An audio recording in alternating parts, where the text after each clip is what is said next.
they're now allowing Tanuki to either be an absolute menace on sorry, something like I'm back, Star-Lord, the Torch, or the Phoenix. There's so many options, and Chopped can't waste a ban on a duelist. Sorry, I'm back. Earlier, Melio is going to be in place of Pokey to start with today, which I believe is actually a departure from the previous game between Citadel and Chopped, where I think they started with Pokey on domination. Bracket and more stage. going to be taken away now. We might see a pivot towards a ban on the Venom to try and take away that team up from VGF for Symbiotic shenanigans. Yeah, there indeed goes the Jeff. Chopped now going to be removing that Mantis, considering Citadel Gaming didn't go for the save onto it. Star-Lord still has not been targeted just yet, which does make me a little bit antsy at the end of my suit, because Tanuki has been an absolute menace. Jay's number 4 and Twitch star born in Florida according to famous birthdays. So I do like this. What is that? If we do see a fight go up into the sky, it's not going to be the Human Torch, who is so vulnerable against the Star-Lord, specifically Galactic Legend, because if you're running something like a Cloak and Dagger, or even if they have the Jeff with that healing pool coming on through, Torch actually has to physically dive into it to be able to receive the healing. He can't float on top of it. And now Citadel Gaming, they see the Star-Lord and they decide that it's not going to be an even fight. They're going to remove the Ultron, which means that Citadel are always going to have better survivability. Jay, is that your actual hair in the thumbnail? Yes. Okay, last ban here. Is it going to be something to try and guarantee survivability for its Jeff, like banning a Phoenix or potentially a Magneto? No, instead we're going back to the old Guangzhou style, trying to kneecap Polly. See, you know what's amazing too for Citadel Bro, Gaming? the thing says I have a dog. I don't have a dog. Something like a Venom. Also, I'm not with Florida Mayhem. I haven't been with Florida Mayhem in years. Or if you banned out a Captain America, you didn't have to worry about a Venom. Now you actually have to burn a Vanguard ban on one of those, because Polly can flex. And we've also seen some of these teams really start turning into a full dive comp playstyle, where it's not Venom plus Emma or Venom plus Mag. It's literally Venom and Cap just running at your backline, even in a 2-2-2 format, so they can just wipe everybody down from this assassination I don't style understand. the fight doesn't go long enough for you to punch the lack of sustainability. All right, Celestial Husk is where we are going to kick off our first group grand finals. Group A gets decided here. The seeding gets decided here. Playoffs await next week. Both teams are in the playoffs, chat, but this is for seeding. So they could still see each other again. Yeah, I was gonna say it's seeding, but it's also vendettas. Citadel like Let's see this. Whenever we talk to them in Citadel Gaming or Chopped? You know, I feel like I have to cheer for Citadel because they have Phoenix going to be coming on through for the side of Citadel. They have our friend on their chat. Hands full having to deal with no, Chopped is not Berber Patapim. Berber Patapim is Citadel Gaming, chat. We had this conversation yesterday. I thought Berber Patapim was actually but Vertigo just dove out of a portal right into the waiting arms of Melio, who gladly receives the visitor. That's not some great work there from the Lunar Snow. It's a hurried disengagement from Chopped. Just like, okay, this engagement might not have gone our way. We're just going to scurry away with our tail between our legs and surrender first Cap. Yeah, Citadel are on the full dive comp. Again, no Luna, no Invis, no Cloak and Dagger. It's Rocket and it's Ultron. If someone in the dive falls a little bit prematurely because they get grabbed back by that was such a weird fight. Physics, the BOB is going to bring them right back, and Citadel Gaming don't have to fully restabilize themselves and go back in again when Chop have a little bit more control of the space and to be able to scout them out. And look at the amount of space that Citadel Gaming have as a result. Playing the Hulk about the team up, a little bit of a rarity here, but I love to see it. Hulk definitely doing a lot to try and gather a lot of attention. Vertigo's already gone down. There's not really much healing for every time I see a Jeff die, I get a little like happy inside. And Citadel Gaming looking like I don't know if you guys also feel the same thing, but the Hulk is here for the I'm so happy. Here's the thing: high mobility, being able to go back and forth between the front line and the back line in case Chop look for something like the Captain America to threaten a back up and force Citadel Gaming's attention away from holding onto these chokes and looking for the hits as the rest of Chop's players try and come on through. But it also means that when you're diving and you have all of your players maneuvered, everyone's going to be able to get that bubble. Rage of Ultron comes on through from Alex, as Melio is actually playing the Phoenix currently, and Chop just are not able to bypass anything right now. Well, There's someone on Citadel that we know that's not playing right now. Wait, where's to deal with Polly in the back. A quick feast of the abyss, an attempt to chop on through everybody, but Tuzi takes to the sky. Has already found Alex, who couldn't fly away in time. Yeah, Pokey.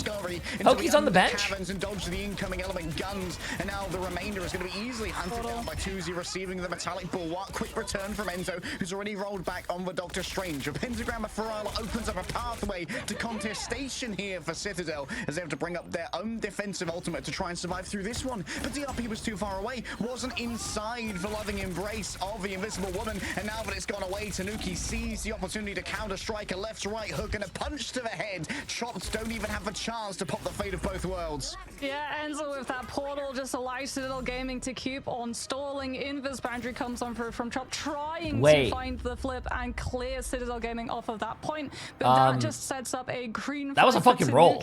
So wait, are we sure this is the grand finals, chat? And yes, at the beginning, the triple strategist line is enough to keep everyone from Chop. I feel like I blinked and the round was done. Gaming start actually using the other players to dive, and that just breaks through all of the healing that Chopped had up and running, as DRP was not there with the Meteor M in time. Chopped beat Citadel last time? Really? Hey, that means Citadel did their homework, came back swinging, and I like that. Yeah, I mean, I actually really do like how when a team beats another team, but then like they meet again and the other team that got beat is winning. That means they actually did fucking improve and they actually did do their homework. It's good. Soft dive, they can literally stagger the Venom to go in first, absorb all of that pressure, and then when he wants to try and get out because he's getting too low, Enzo can jump through, give everybody the barrier, and there's nothing that Chop can do to prevent the soft dive.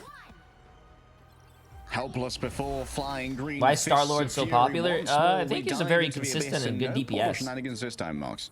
Yeah, Tuzi's gonna be over to the Psylocke. This is something that we've seen a couple of times try and do. She isn't that great in terms of overall meta, but she is still incredibly strong at being able to contest these flyers. So Alex on that Ultron is gonna be taking a lot more pressure focus fire now. Thank you, excuse me. Alright, Sonic Vortex already used to try and take someone out from the sky. Beetle round the back, eyes onto Melio. Getting on top of this Phoenix is gonna make sure that damage can't be sent elsewhere, but getting close to the Phoenix still is dangerous in its own right. Alex forced to use the Meteor Ram, and there's an attempt not to charge it. DRP, I'm afraid you're not quite that guy today. LeBron given the ball and fumbles it for the Golden State. Unfortunately, as Tuzi wraps around the back to get on top of Melio, the peel comes through. An unbreakable barrier sent on top of Melio. Oh my goodness.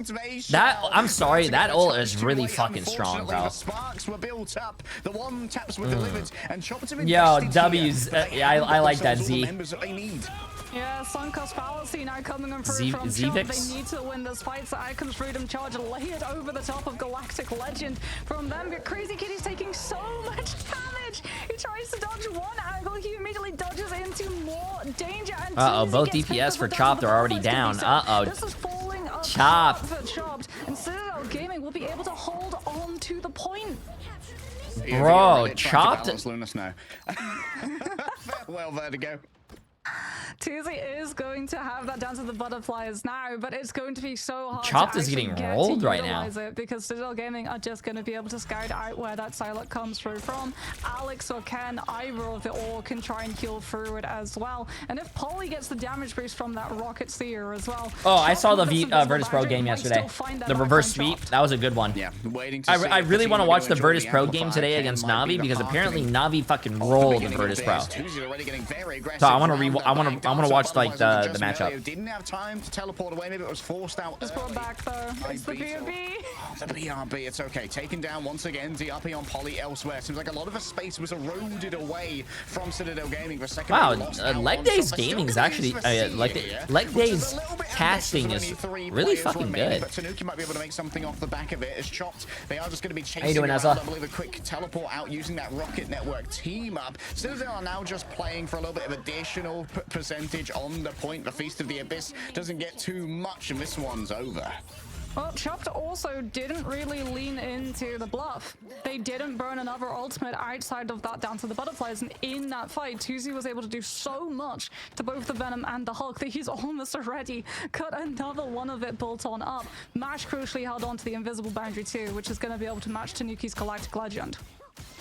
Tanuki getting a personal pocket here from Vertigo as well. The speed bubbles coming on through. Unbreakable guard, just making sure that Melio might not have to use that teleport too early. But when you're too judicious with your resources, you end up not using them when they're needed. Enzo's going to lose out on the Hulk form, reduced to puny banner. Alex up close and personal, getting some healing over on to the Rocket Raccoon. The PRB, I think, takes a single I'm gonna be honest with you. From Tuesday, it's the first time through the strategists. Yeah, the patty cake I actually ever saw Psylocke ult do something in this tournament. I don't think Psylocke is good at all. We've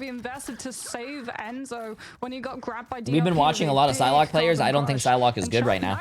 Control of these spaces are able to put enough pressure onto Citadel Gaming that they can punish the lack of overall sustainability that a Rocket and an Ultron bring when you have this much focus fire damage coming on through on one specific target. So their next seduction is going to be able to keep all of Citadel Gaming from being able to keep up that Phoenix, and Tuesday on the Psylocke has the higher ability to find where the BRB would be stationed to prevent Nelly from being brought back. Oh, already Polly has got two. Tanuki up in the sky inside the healing pool. Chopper feeling a little bit clean against all of the damage incoming.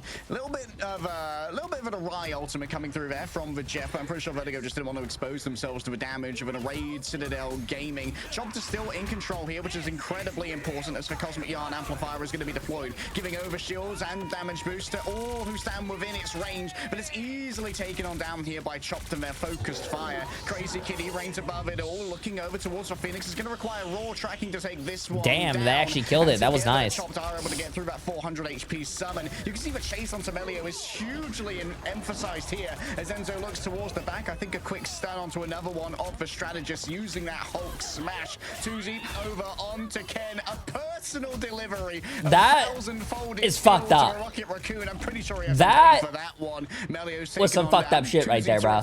Mash opens up the portal, and it's going to be a last-second contest once again from Chopped. Yeah, Mash coming from the Doctor Strange, but Chopped crucially don't have ultimates right now. Alex is so close to Rage of Ultron.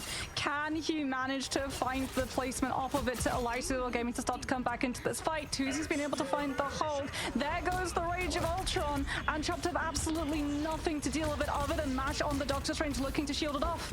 But for Citadel Gaming, with their very ephemeral comp, they have to stay static on the point during all of this as overtime starts to tick on down, going up against the Tide. Melio doesn't really have that much to try and play with. Crazy Kitty can't quite avoid the cellular corrosion. Look at how low everybody is, and this is where you really start to struggle with the Ultron and the Rocket Raccoon. The healing, bro, really it's crazy how some of these controller fucking tank players, it's crazy how good they are. But you're playing an eternal bond. You just like, can't burst through this at the moment. Crazy Kitty once again takes to the skies, wants to ride to Galactic Legend, and it certainly is going to be a long one, as this surely is going to go to 3 sub-maps on domination. For Celestial Husk, uneasy to claim. The Citadel damn, bro.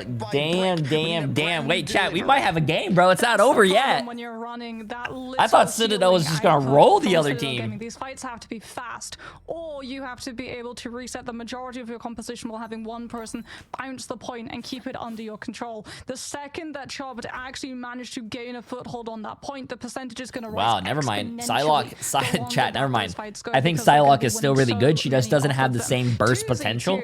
I mean, fucking 22 and 6 with 16 final hits, 15,000 damage. I mean, apparently the character's still good, just not as good as before. Off of the Phoenix and onto the Psylocke himself. I mean, there's a reason why. I think you just have to have a different playstyle with Psylocke. I think Psylocke is more of a character that could get in, finish a kill that's very low, and get out.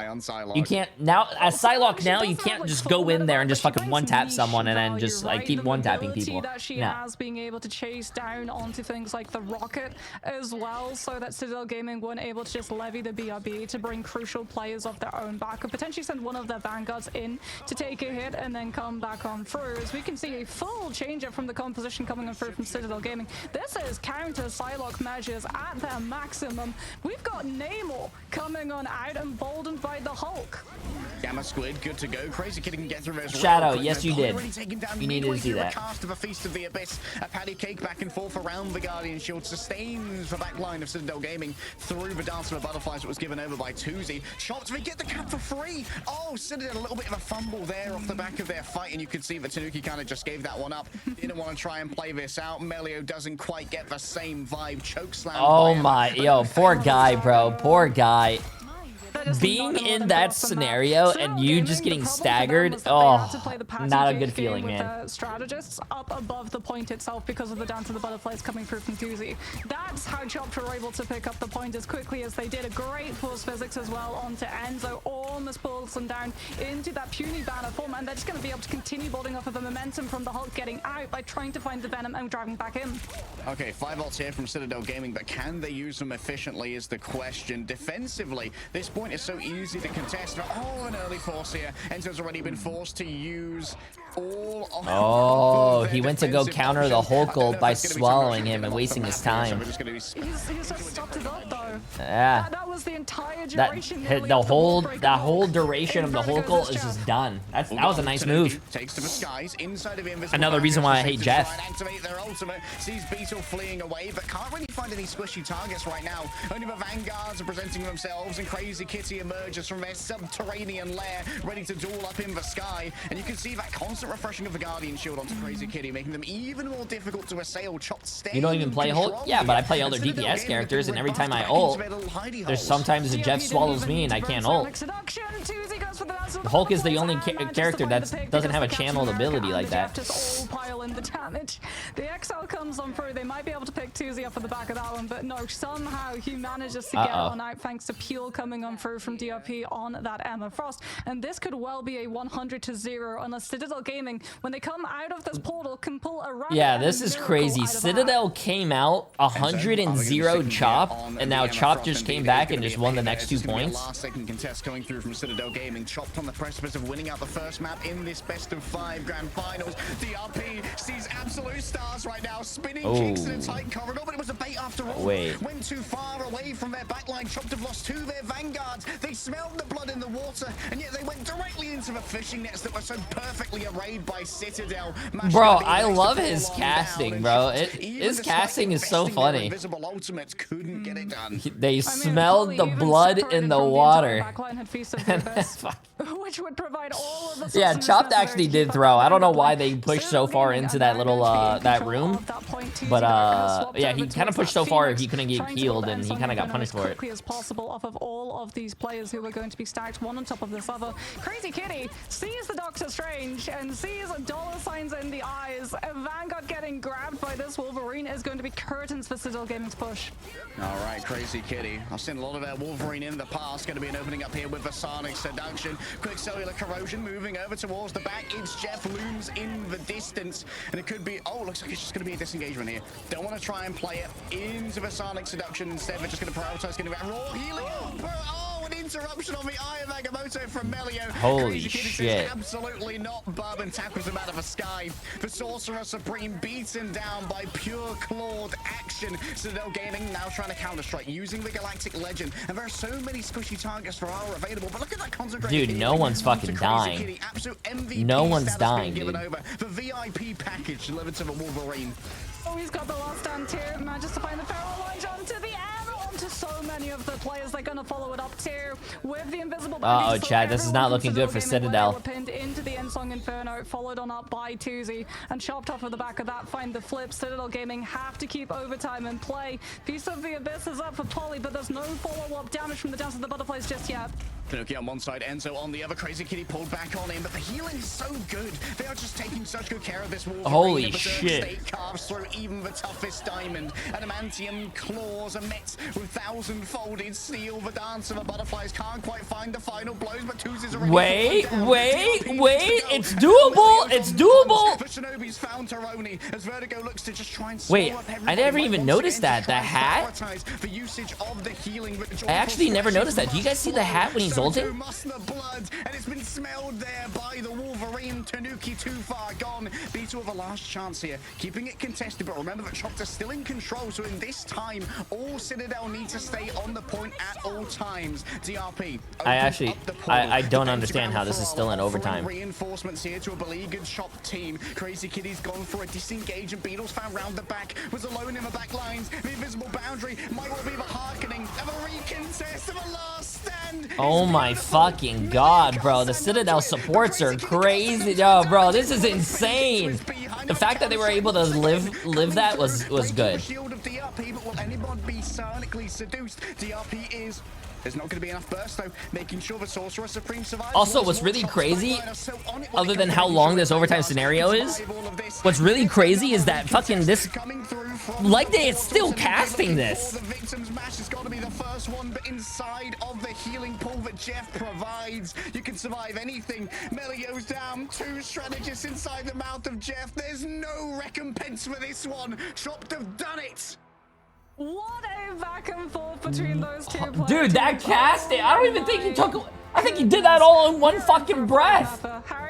I don't think he actually, I don't think you actually heard him when he do it, was it, I don't think you actually heard him do that.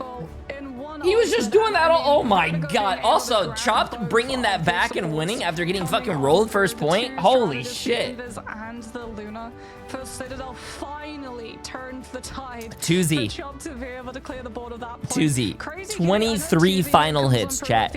23 fucking final hits. Oh, also, I should probably go over here, right? Because, when we went to that triple Vanguard setup, 23 final hits, 30,000 damage. Holy shit, bro. For me, won it for them. Last Stands being able to pin Citadel Gaming all off of the points that Chopped would be able to keep monopolizing that space, and then knowing as well where they would be landing, so that match would be able to build the invisible boundary around them for the slow impact rather than having it up for sustainability for the side of Chopped. They really committed hard to try and find those picks, but it won them the fight because they kept being able to find those stagger installs. Citadel never got a full regroup recontest. Man, I don't think I've ever seen a fight so long that we had 3 pentagram of Ferrari used. 3 portals. Because that one opened up with Enzo swapping over onto the Ever. Wait, there was 3 portals? That overtime lasted that long? Bro, a portal cooldown is 200 seconds, chat. That was a 3-minute fight. It was absolutely wild. Citadel as well, like when they came through with the dance of the butterflies, holy stacking shit, with the Fuse of the Abyss damage, it looked like that would be it. It looked like it was like, okay, they're going to be able to find the flip. It's going to go 99 to 99. We're going to have all of that overtime, but Citadel would be the one with the point control. And then the Wolverine. I don't think I've ever heard her cast like that. Who? Hold my maple syrup. Moxie? I don't think Moxie is the... When you have 2 casters, usually there's like a play-by-play and there's like a color caster or something. So like one's... there's just two different types of casters. Go down, fully heal them back up. I mean, the focus from the strategists was second to none. Chopped showing exactly where they are on in this grand. They're a great team. They're a great team. They complement each other. So we'll be right back after this break. Damn. Damn. That's a good game, though. That was a really good game. Have you ever competed on the highest level in any game? Yes. I used to play Team Fortress 2, and then I also played Overwatch.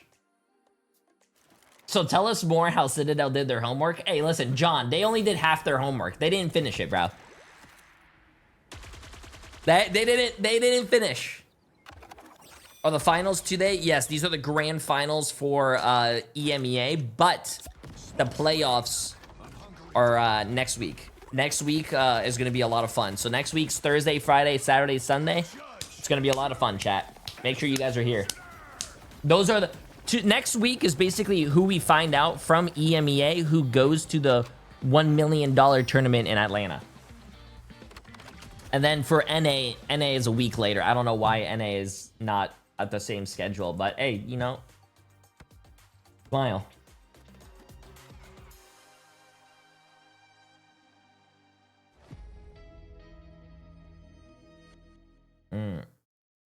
I hope this game goes to a game 5. Does anyone know what happened last time these two teams met?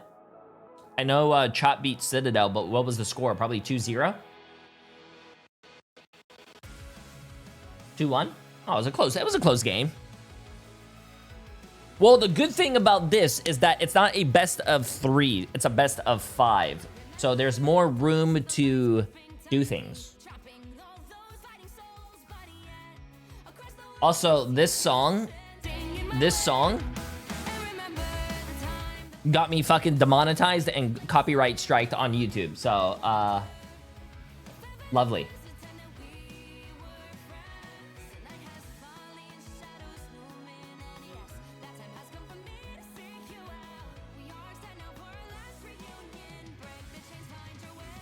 Oh, that was actually a short break. Wait, what?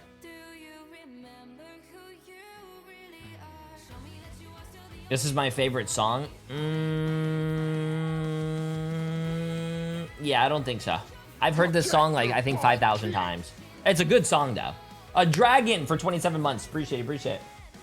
And you know what's actually really funny? When I looked at the copyright strike, the copyright strike is not on Marvel Rivals. No. I got fucking copyright striked by Walt Disney Music Company. So like, I got in trouble with fucking Walt Disney.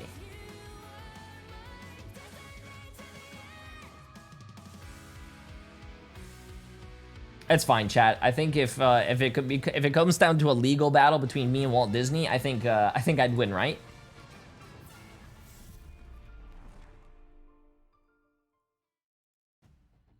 One of the longest domination maps we've seen in a hot minute, and there's a best of 5 on the docket here, Mox. So doesn't like, I'm not even trolling. Doesn't Mickey Mouse or something come like? Which map we go to? I wonder if we're gonna be seeing a different ban strategy come through. Isn't it like free to the public in like a few years or like 20 years or some shit? I'm like not even joking. So long, losing both of your strategists to an It's Jeff in one go is a big old rough one. You're not going to be trying to burn a ban on something like a Wolverine. That was much more of a niche strategy to be able to take things and target. It's public like domain now? Oh, is it actually? I mean, oh what shit. A huge interrupt as well coming through from Crazy Kitty. Getting the lunge with the feral leap onto Eye of Agamotto was absolutely massive. Canceling a Doctor Strange ultimate, we see that pretty much every single day with Ember and Carbon Crush. You get Diamond Form off the back of that. To get the Wolverine to Am I doing a subathon? No. Manage to get the CC onto the Strange before it hits. Oh, bro, come on! I loved Chop's logo. Look at that, bro. It's a fucking cat. When you wolf jump. Yeah, choppy. And, like that would have been ruinous for the backline. Like the consistent shielding that a Captain America. Okay, I might need a cheer for Chop to now, bro. The Ember was elsewhere, so the Aegis shield was not going to be coming on up. Let's get into map number 2. Yggdrasil Path Mox is on the docket. Here comes the Spawnhold strats. Chopped, though, are going to be taking the defense. Citadel Gaming actually decided to I want to switch from Overwatch to Rivals, but Rivals seems overstimulating. Just play it. The Emma, so they'll be able it's a lot of fun. Prevent Chops play both games. Both games are a lot of fun. Positions on the objective and eternally stall. Plus, if something like that Wolverine does come on through, you can avoid all of the consequences of those grabs and grab him yourself, as Chopped are going to be removing Pluto is public domain January 1st. So what does a company need to do if I come out with a character and let's just say in 50 years the character becomes public, do they just have to pay like a shit ton of fucking money again to make it not public, or is it Invis and Luna? So that really does limit like what do they do? Options. Yeah, I mean also call it Vanguard coat, but Invis Woman is probably also one of the best counters to Angela. They can't, so and it's 100 years. Wait, really? To touch that cart on a, hey Jay, I've been watching you for a few months now, and you opened up a whole new world for me with Rivals, and it's been a blast when you watching, man. Hope you have a great. Hey, I appreciate it. I hope you have a great day too. Save the Jeff. Citadel Gaming going to be banning out that Adam. We do normally see Citadel try to target the Adam on Convoy and also secure one-sided Adam themselves. So to see the Emma Frost save from them is a little bit against the grain in terms of that tradition. As we now get to go to our mirror bans at the same time. What do Chopped and Citadel Gaming decide to remove? Ultron from Chopped and one-sided Emma from Citadel. When we looked at the ban graphics coming on through from these two teams, we did see that Chopped prioritize having one-sided Emma themselves. You have to actively be creating new content to argue that you should maintain its copyright. I'm pretty sure. One-sided Invis, and there it is. Nice. This means I'm pretty sure they still make content, right? Force physics, of course. AJ, are teams like Sentinels and Rad are not in this tournament? Sentinels and Rad are both NA teams. We are watching EMEA. NA starts later. You have to get rid of the Ultron to make sure that things are even remotely fair. Is this going to be a mag save from Citadel? Because they currently, if they do want to go for something like that Phoenix, they have the opportunity to use that to counter a Jeff ultimate, but they don't get Rage of Ultron. They don't have the Invis to be able to help out that Phoenix, however, and it's actually going to be a Jeff save coming in through from Citadel's side. Does that now force Chopped into banning out the Venom the way that we saw previously? No, they ban out the Groot, which I'm actually a big fan of, because Groot, when you're an attacking team, is one of the linchpins of the spawn break composition, where you combine Damn, his one ultimate team with bans either 3 torches supports or something and like a Moon Knight. a Emma, and then another team bans 3 supports and a really can be Groot. useful, especially when you're looking at potentially strategists who have trouble breaking the Groot walls as well. With if it's the 3-3, they don't have the duelist, they don't have the raw output to really break the Groot walls. Can be great for isolating a Vanguard away from the heals that would be forthcoming, and maybe being able to start cracking that composition off the back of an isolation. Strange didn't get banned from either team either, so we're still going to be seeing the Portal of Ferala come through into those second fight recontests for the defensive side, likely going to be on that high ground. Oh. Could be a huge When a character enters public domain, its original copyright expires, allowing anyone to use, adapt, or build upon the character without seeking permission or paying royalties. But the other intellectual properties, such as trademarks, may still apply to newer versions or specific branding, requiring careful attention to avoid consumer confusion and legal issues. They'll be able to do the same, as it looks like they're going to be rolling on out with that Punisher, likely damage boosted by that Storm, so they can try and melt through this defensive hold as long as they possibly can. Yeah. Okay, and Ken going to be getting the PS here as well with the Joyful Splash. Already a quick grab onto the Doctor Strange. DRP down to only 80 HP. Damn. And the divvying up of the heals between. Okay, I think they're doing the 3 tanks, 3 support special, but it doesn't look like they're doing it very well. When you're running 3 tanks and 3 supports, you want to hold the card, chat. Be a touch more difficult. Psionic's sentience has been seized. Beetle's got the Sentinel Strike ready to go. That means that they can at least harass Tanuki a little bit up in the air and keep these goats from moving. Once again, DRP going to be the primary focus of a lot of the incoming damage. But MASH is staying well on top of this, and Vertigo's going to be able to bring up a healing pool. My favorite thing about Captain America, he just stays right here and he just jumps. Looking at Beetle's POV, the amount of bubbles this Captain America is taking. That's the target. Oh, bro, NZO fucking just solo ulting the poor little raccoon, man. Technically two, as BRB was about to come back into play. That's fucked up. Yo, WBMX, appreciate the massive prime sub, my friend. Welcome, welcome. The picks and do Chopped actually go back to spawn and swap onto a 2-2-2 format, or in people's opinions, is Jeff a viable option in comps? Jeff is one of the most strongest characters in the game right now. Would likely counter Portal, but if you're Citadel Gaming, you're coming in with this fight with so many ultimates, it's a matter of not burning all of them. Alright, counter portal used here by Enzo. Chop's not going to be investing their own, which means they might be able to come back with it later on in the fight. Beetle already taking a bunch of damage, and the Omega Hurricane is going to be the opener to start this one out. Already, are you joking? Chat, Jeff is one of the strongest characters right now, bro. Why do you think all the pro teams are either banning it or playing it? He's MASH, all they can do is watch the weather front move on, and Citadel Gaming should be able to cleanly claim first. That's big for Citadel too, because it means that they're going to be able to pocket that Punisher with both the Strange and the Armor shields if DRP tries to find the Meteor Arm to counterplay the Final Judgment, which is going to be most likely the opener coming on through from Citadel Gaming side, as it's going to absolutely melt down the Freedom Charge HP that Beetle affords his team. Yeah, that Freedom Charge HP doesn't last long when faced with that much raw damage. Okay. As you said, straight away, going to be trying to get through this one with the raw damage provided. Oh, the Meteor M, is the protection going to be there? I think it was bursting almost instantly. The damage. Oh, he actually got 40% more damage from Final Judgment. I don't even know numbers that big marks, and I've got a degree. Tanuki looking to escape from the incoming. It's Jeff, both for Punisher and the Luna grabbed, but it's too risky a path. Oh, he's going to put them in the corner. So Crazy Kid is just going to put them in the corner here and attempt to mug them in the streets. Nice. Have a streets know some hands right now. Melio and Alex were unprepared for their walk on the wild side.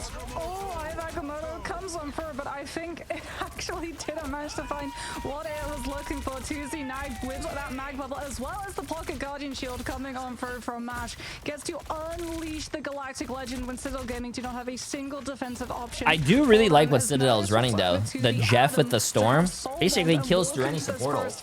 Potentially pretty good. Survive the invisible boundary that Chopped are going to be able to utilize against Citadel Gaming when it comes to the Sharknado once more.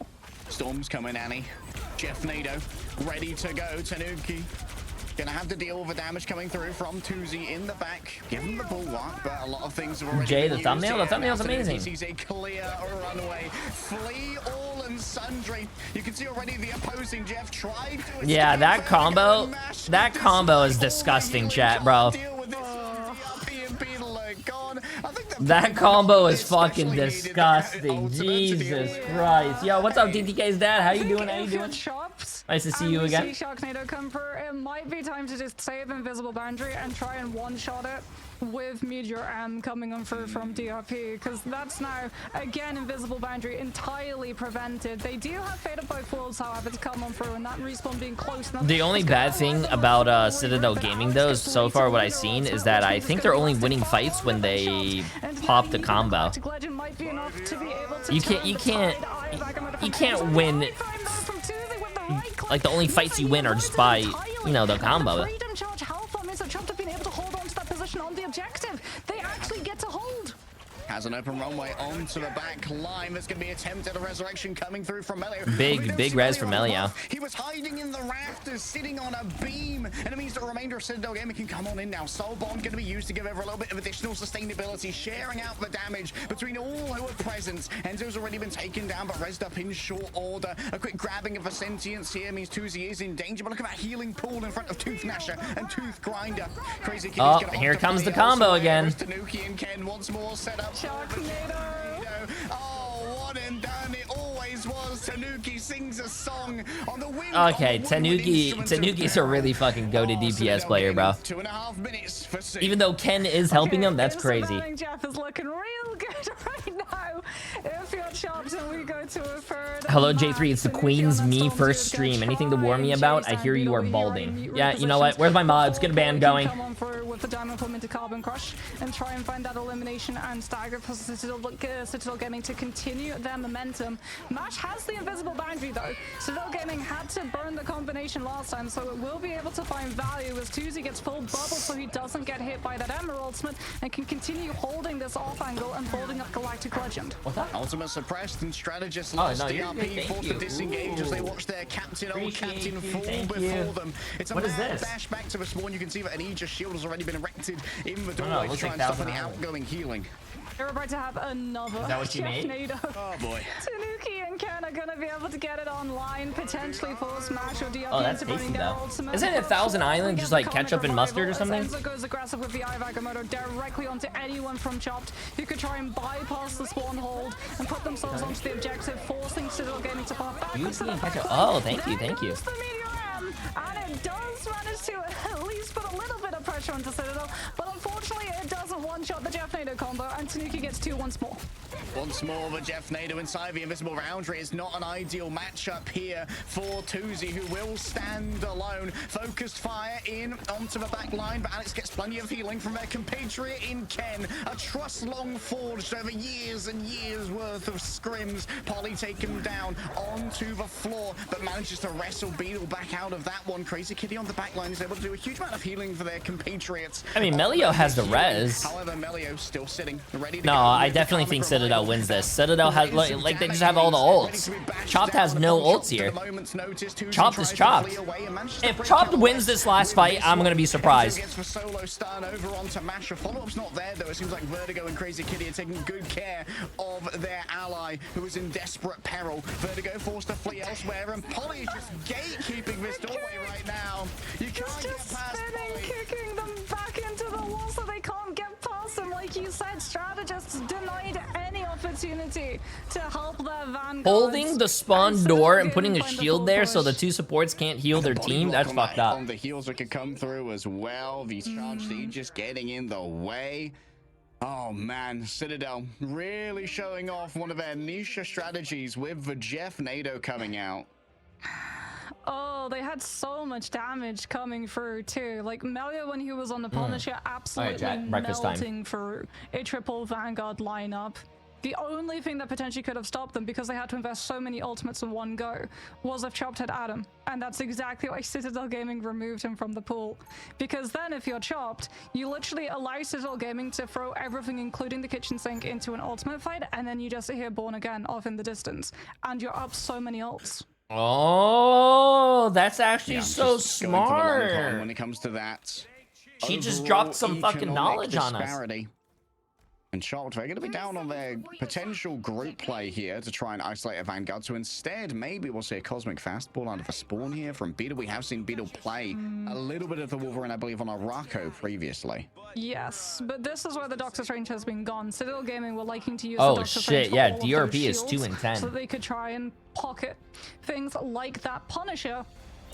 Now they know if they have the Doctor Strange, it's going to be very vulnerable to the Wolverine. So over we go to things like the Captain America, where you're going to be able to just eternally still light the objective. I like Crazy Kitty going in on this torch to be able to put so much pressure onto angles from both the Strategist, but also Pyro Prison on the actual main road, which means that the Vanguards are going to be taking so much tick damage as already Polly's down.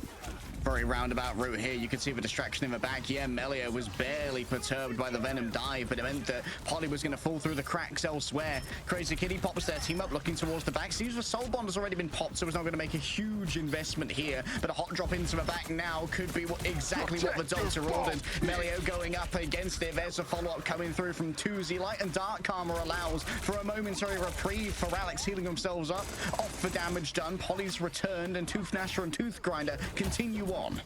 We're still having as well a fight for lane control right now. Venom, it's Enzo's turn to try and hold the objective as long as possible and stall Chop's approach. But Chop, with all of these dives, have already been able to build up the ultimate. DRP holds the backline's entire attention, forcing so many resources with the piece of the abyss. Oh shit, did he actually get away? No way. Oh, no, he did not.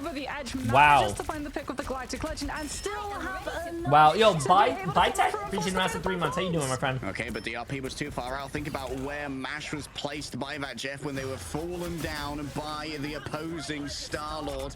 Right like a star, proclaims Crazy Kitty.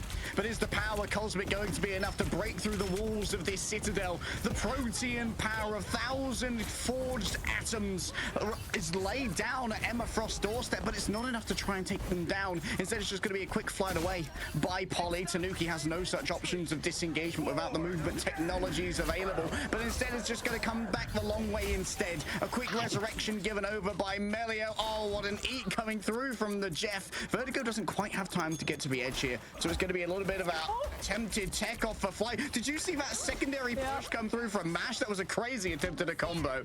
They almost got the Atom. Perfect Being doesn't quite have perfect mobility in the game, as Citadel Gaming managed to lose the Atom regardless.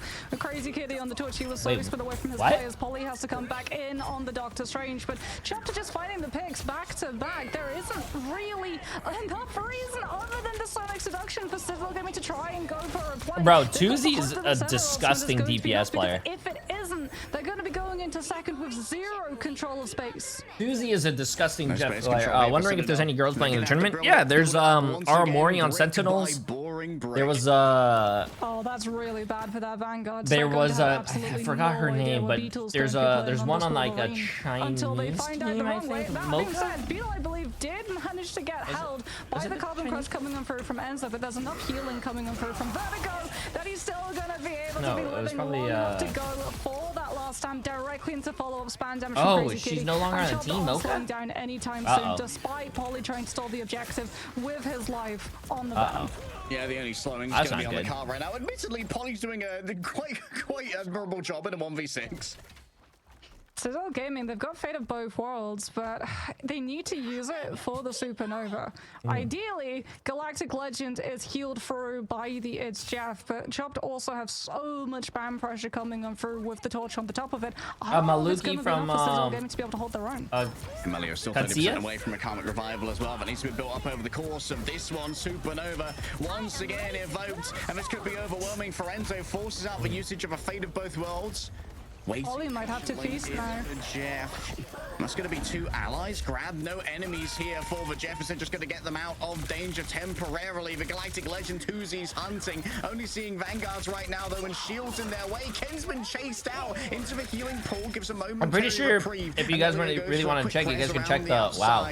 Waiting for something around the back, but a self-stun off the back of no grabs. The website is going to have to potentially be resurrected, but it's going to take quite the walk from the Adam Warlock to get into that space, and that releases Beetle into the back line. There's a bull in the China shop right now, but he's surrounded by Animal Control. Animal Control were unprepared for the technology of adamantium given over to a raging bull. To the sky goes Tanuki, a legend of his own writing, the galactic one. Yeah, Tanuki is disgusting.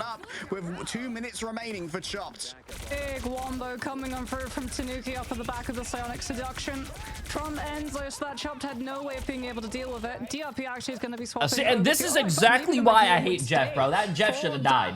Meteor M to absorb the Galactic Legend coming on through, but the dive has been finding so much value with DRP. Beetle now off of the Wolverine onto the Captain America. We're going to be introducing another defensive ultimate cycle to the side of Chop's sustainability to go head-to-head with the sustain coming on through from the Adam, Soulbind, and Rez, as the dive is already in full motion, and they've already been able to push Tanuki out of position and isolate them from the team. Unreal tracking from Tuzi, but Chopped, their DPS. They have to give up a little bit of space here. That is quite the position from Enzo. It demanded so much attention that Crazy Kitty just fell through the cracks. Ramos have just descended from on high. A heavenly missile of Icarus descending upon Chopped. Big play from Citadel. They understood that if Tuzi on that Starlord was going in that deep against Citadel, likely Mash on the Invis woman would also yes, Kevin, that's my sub message. Able to have LOS for the shield stagger, and off of the back of that, they'd either be able to put pressure onto the Vanguards with the better Carbon Crush coming on through, or hit the backline and force Chop to have to turn their attention away from Citadel Gaming's aggression and onto a defensive option as Crazy Kitty tries to live the dive with the Godass boost, but there's not enough follow-up damage, and Polly is able to get through entirely scot-free. Out comes that Venom, also looking for a setup of Feast of the Abyss, potentially damage on boosted by Alex's ultimate, but no, it's just the Venom 1 versus 1 currently to block the doors. I mean, critically, Vertigo also desynced themselves for potential for a Jeff Nado, so no copy homework this time, Mox. Oh, Beetle's gonna have freedom charge. Shopta coming in with a lot of these ultimates, but Citadel Gaming, they do have that Karmic Revival. And where that objective has been stalled, even if Chop burn ultimates now to be able to control the objective itself, they still have to win. Okay, chat, 5 seconds. Let's see it. And in overtime against a Karmic Revival, you don't get the opportunity to track down the Adam as aggressively as before. Psionic Seduction and Feast of the Abyss pair from Citadel Gaming. Chop trying to avoid it with freedom charge and that Hurricane coming on through from Crazy Kitty, but like we said, that's 1-5-1. Oh, that's a big res from Citadel. That's a big res. Coming forth, Alex and Enzo return to fray, and so too does Polly. A frenzied arrival is announced, and a potential overwhelming of the Starlord. Polly finds that one with the Dark Depredations, and Tanuki just like an AC 130. Damn, bro. Hey, chat, we got ourselves a series, bro. It's tied 1-1. By Citadel on their own map pick. Citadel walk away 3-1. Hey, this is deja vu. Yeah, Tanuki. Tanuki is disgusting. I want to see the scoreboard.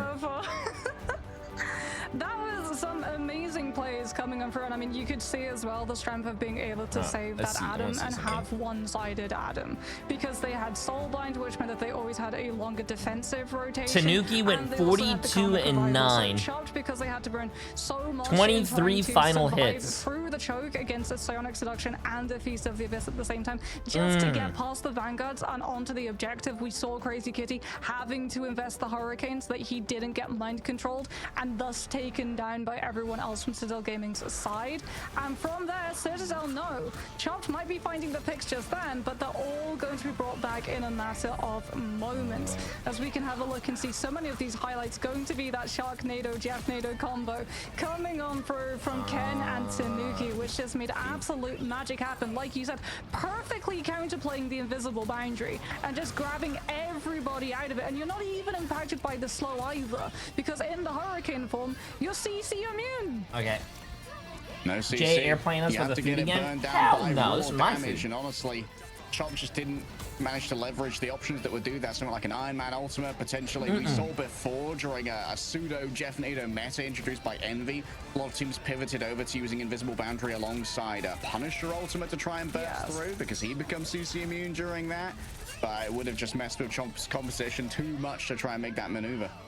Tanuki here as well, absolute hero of the moment, alongside Enzo, being able to stall out the momentum coming on through. No, Tanuki carried, man. Psionic Seduction to be able to set up for that Galactic Legend, taking full advantage of, well, as that was the moment actually that their entire backline was being hit and accosted by a last stand coming on through from Crazy Kitty on that Wolverine, who'd been able to separate the backline, put enough pressure onto them to have to hold inside that small room, and already forcing out the Symbiotic shenanigans. And I might need to start playing Starlord again, yeah. Knew that he would, with the last stand, have enough damage to find those picks.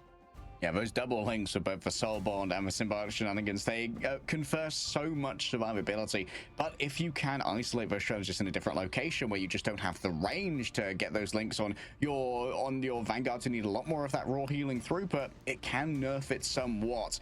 This is shaping up to be an absolute banger. I might get a sense of deja vu if we get to Hall of Jalia next. It's going to be Chopped's choice, Moxie. We'll find out where we're going after this break.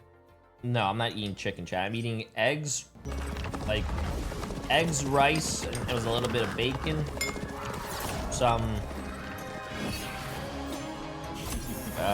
onions, some garlic.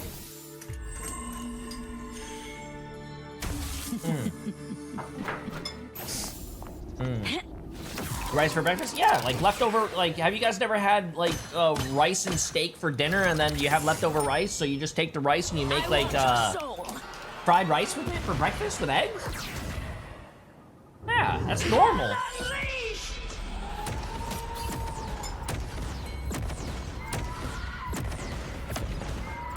Yeah, chat, that's normal, man.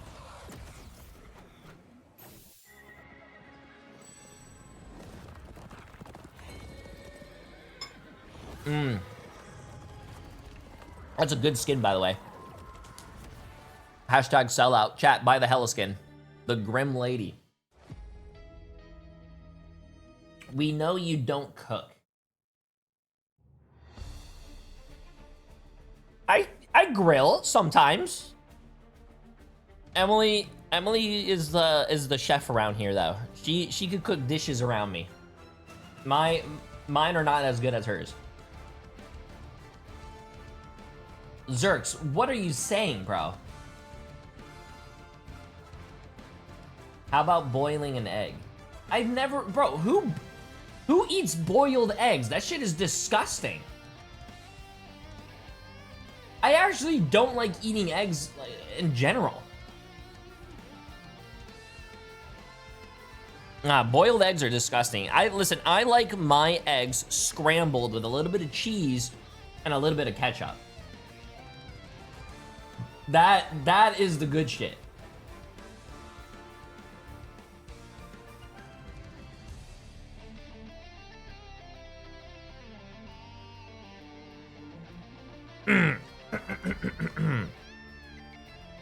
Boiled eggs is common? No, I hate boiled eggs. I just can't eat. I don't know. Oof. You don't like over easy with some toast and maple syrup? No.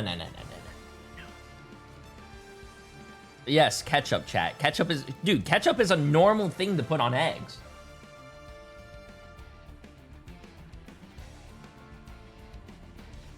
Nah, man. The taste of the yolk is ruined by the sugar-infested ketchup. Good. Good. Jay doesn't even like cucumber. I don't trust anything he says. Bro, who likes It's just a waste. It's just water.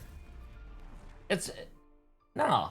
Like, nah, you guys have horrible taste buds. I said it. Because it's stormy with a chance of sharks, with Jeff Nader reigns supreme for CITADEL over on Yggdrasil path, but now there's room for adaptation from Chopped in our best of 5 series, Marks. Yeah, I strongly expect to see an instant ban on Jeff coming on through before CITADEL get an opportunity to be able to save him, especially if we see that Chopped continue trying to lean into these 2-2-2 compositions, because as we said, the traditional line for a 2-2-2 format in stage 2 of meta is Luna and Invis, and Jeff Nader unfortunately Watermelon's good prevents though. Invisible Boundary from being able to find absolutely anything that it's looking for. Plus, it really does stop a lot of the traditional storm counters from coming on through, as it is going to be Convergence that we head to, but it's not going to be Hall of Jalia. And doesn't like cucumber or eggs. Okay, I never said I don't like eggs. I still eat eggs. But he eats honey on pizza. Honey on pizza is delicious. Have you never had a hot honey chicken pizza? Oh, okay, yo, Bree, I'm sorry, but you have some shitty ass fucking taste. That's what you give away when you ban the Jeff first. Gonna be the first protect coming through from Chopped. Oh, okay. Well, wait. Missing a protect is not the worst. They forgot a chat, GG's. 100% that would have been worse, because Citadel would have been laughing as they picked Jeff into the save. Citadel now going to be banning out that Ultron, so if Chop J3, what's your spice tolerance? Something like a torch play, and just play the ring around the I think the spiciest thing I ever ate was probably, have you ever been to like McDonald's and had like a McDonald's Sprite? Oh, that shit's spicy, bro. Weaker also puts a lot more pressure onto Mesh. I can't do that, it's too spicy the for me. Invisible Woman to have to play within LOS of his duelists, as Citadel are indeed going to punish and go for that save onto the Mantis, because Chopped went for the ban onto the Jeff instead. And now without a first honey does not go on pizza, just like pineapple. Honey definitely goes on pizza. From the side of Citadel. Like missing I can't talk about food takes with you guys, because you guys have the worst food takes I've ever seen in my life. Side, it just gives more options for what those bans could be. Speaking of which, Adam taken away, and now we have simultaneous bans. Yeah, Chopped very much remembering the convergent strategy that Citadel Gaming had before, where they utilized that Adam and the Jeff and the two links to fully walk aggressively onto Chopped within the first fight, and guarantee that they picked up 2 ticks incredibly quickly, as indeed there goes the ban onto the Jeff, but Chopped are going to be able to mirror the Ultron ban, as Citadel Gaming did not save it, instead going for the Mantis. Thank you, which just is a going ball to to have dad. Thank you. lot of all-round damage boost. I wonder, does this mean that we see a Star-Lord ban potentially coming through from the side of honey Chopped? and pizza is Because so Galactic delicious. Legend If would you be guys built think up that's bad, I don't quickly if understand. It also puts a lot more pressure onto them for having something like the Invisible Woman, because even though Invisible Boundary gets stopped by the Jeff Nado, it stops Galactic Legend incredibly well. All right, there goes the Hulk, taking that away from Enzo's pool, not wanting to deal with the Gamma Namor potentially, and the Protect on the Adam here for Chopped. So we are going to have the Karmic Revival in the back pocket if necessary. And now Citadel, without the option to ban the Adam, they go instead for the Phoenix, getting rid of that major source of damage. Yeah, not just that, Mag could also been able to make it through despite not being picked or banned. That means that you want to remove the wombo combo potential of Ensong Inferno plus Meteor M being able to find eliminations even through. Do you think if a team forgets to ban him? In Citadel Gaming, it looks like they're going to be going for that free strategist line, but it's not one that we do you think if a team forgets to save, they just type in the chat and the other team respects it? Are actually going to be able to they could do that. Vibrant Vitality team up coming on through for the It depends on how. It depends on the other team, I think. If there's like $250,000 on the line and you forget to ban, they'd probably be like, yo, that's your fault. Sorry. There's going to be a lot of front-loaded damage coming on through from Citadel Gaming side. Yeah, we had a quick talk to Level 1 Crook after their Bree, match. You're gonna like it. So you can just give 10 subs right now. How he felt about the Vibrant Vitality team up for the Loki. General consensus seems to be, at least for Na'Vi, that it is an excellent way to try Pineapple and is make your good on dives pizza? not Okay, that's where I draw the line. utilizing I'm banning that guy. Healing and essential immortality that those greens provide, but also the surprising burst and the wider AoE means that they can roam around a little bit more and get a bit more chase. They also okay, chat, match 3, let's see it. Adam Warlock, so potentially can also manage to find a copy onto the Adam, so you can still get a revive. Though Alex being on the Lina also makes for a great copy target, as we can see Tanuki currently getting absolutely damage boosted to Symbiotic. Pepperoni pizza with honey is fucking the bomb. 15% off of just a stray couple of shots hit on Chop Stack. Oh, the ping was given over. I think the information was gathered by Polly. Gets pulled in after using the Symbiotic Resilience. You can see that Ken pre-positioned a clone there in case they didn't use the emergency greens, but that's not going to be necessary this time around. True, but Citadel Gaming have already been able to counter-rotate into Chopped, who are going to be trying to levy the high ground advantage, developing the angle for the Namor, but Tuzi's coming under so much pressure. The damage boost onto the Venom. The Mag is going to be stacked with the backline and will be able to peel it, but Enzo now moves into position and tries to punish the lack of metallic curtain. And the damage boost on the Venom also changes the calculus with how you try and deal with something. Oh, look at that green right there. Just no need to even pop the Symbiotic Resilience. Dealing with Venom's ultimate is going to get a little bit more weird here. Guardian Shield given over. A 2-player flank coming through from the side of Chopped. Tanuki does holy shit, that guy got deleted. To try and roll this one down. And Melee getting aggressive in their own right. The Mantis. It's natural anger and it's healthy. Not just that, but Melio is going to be... Anyone who thinks pineapple on pizza is weird has never tried it. Oh, listen, I love pineapple and I love pineapple and like my the diamond kick is my margaritas, chat, but not on pizza.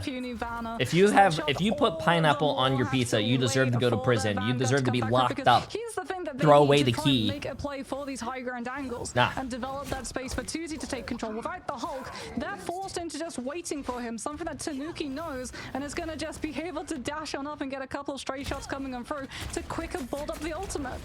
A damage boosted Feast of the Abyss could be on the cards. Forcing out the blessing in for deep early here could be critical for the side of Citadel as well, knowing that Namor is honorable for the next 15 seconds or so. Chopped are going to try and split angle this at the moment, but Citadel Gaming. Oh, that's a lot of damage in there. The bubbles aren't going to be there, and off angle themselves. Tanuki's been able to find a very lethal in on to match to the point that they're forced into using the Luna. Oh! Out comes the end song Inferno. Is it going to be able to find it? He had no fucking space to hit that ult. Damage in the form of the Feast of the Abyss. Citadel Gaming though gonna try. Oh, that was disrespectful, bro. Oh no. Inner circle of the Horn of Proteus to directly connect onto the Mantis and take them down in one go. An Eldritch offering to some Protean god. Alex forced to use their own ultimate here. Hulk ready to turn it around with the breaking of the worlds. Maybe a damage boost here for Polly, but no, I think that the Mantis is too far away. You could instead go for the one off the back of the Fate of Both Worlds, but the timing wasn't quite there. Maybe a little bit of shielding given on over. Polly frozen up. Beetle taken back to their regular green form. Tanuki reigns above it all with a damage boost and a dream going up against the Namor, but there's so much healing ready for the King of the Oceans. But Tanuki has to back on off for a second longer. Can only really survive a little bit longer. Tanuki getting in real close here. Look at all the resources being given over to man. The carry has been allocated and the resources have been given. DRP trying to do their best to just stand up against the tide being brought forth here by Ken. I like pickles on pizza. In the back, but can easily disengage. Where's my mods? Can we get some bands going? A stun on to Ken, who's taken back down to their low-key form. Enzo dancing around as best they can, putting on a show for liberty here. But democracy can't stand up to this nautical mastermind, and Tuzi reigns over them all. Yeah, Tuzi on this Namor has been absolutely integral to Chop's composition right now. Plus, they're going to be able to lay stake to that high ground already. Beetle developing that space, already up there on that Hulk, guarding it away so that Citadel Gaming can't already position themselves to pressure Tuzi into utilizing that blessing of the deep a little bit early, as we can see him going head to head against Polly, just providing a little bit of extra healing coming on through from Vertigo to build up the invisible boundary. Yeah, Polly just doing their soft dives as best they can, forcing out things like the indestructible guard. Enzo rolling on forward now. Doesn't really have much charge to try and work with. DRP ready to catch the... Oh, what a fucking dunk on two supports. Oh, damn. Simply isn't there. All they can do is sacrifice themselves onto the cart. What's Tanuki cooking here? Not entirely sure what Bro's up to. Gonna send it on down. Obviously, the 400 gets burst through rather quickly in the midst of all of this. Tanuki is going to be able to get out of there somehow. Yeah, he gets to use Ensong Inferno to get a second health bar coming on through, potentially force as well Soulbind. Crazy Kitty doesn't actually buy into it. Beetle, though, gets taken out of Hulk for Tanuki rather still up on that high ground, keeping up the pressure onto Chop's players. Remember, onto those Loki clones, you get easy squid berserks off the back Oh, of that's a feels bad, man. He went on that guy and just fucking exploded.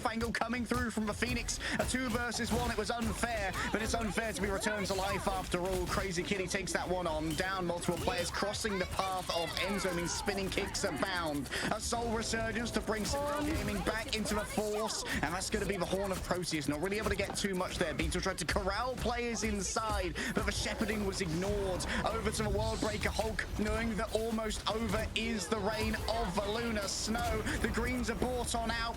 A damaging strike from a Phoenix, yes, but not much gain in the form of casualties. A forced disengagement now for DRP, and I think that Beetle might be a little bit too deep in to try and survive this one. Could actually try and grab someone on their way out. But has to be careful not to be staggered in that banner form. Enzo needs to just dodge away as best they can with the Carbon Crush as the remainder of Chops roll forward.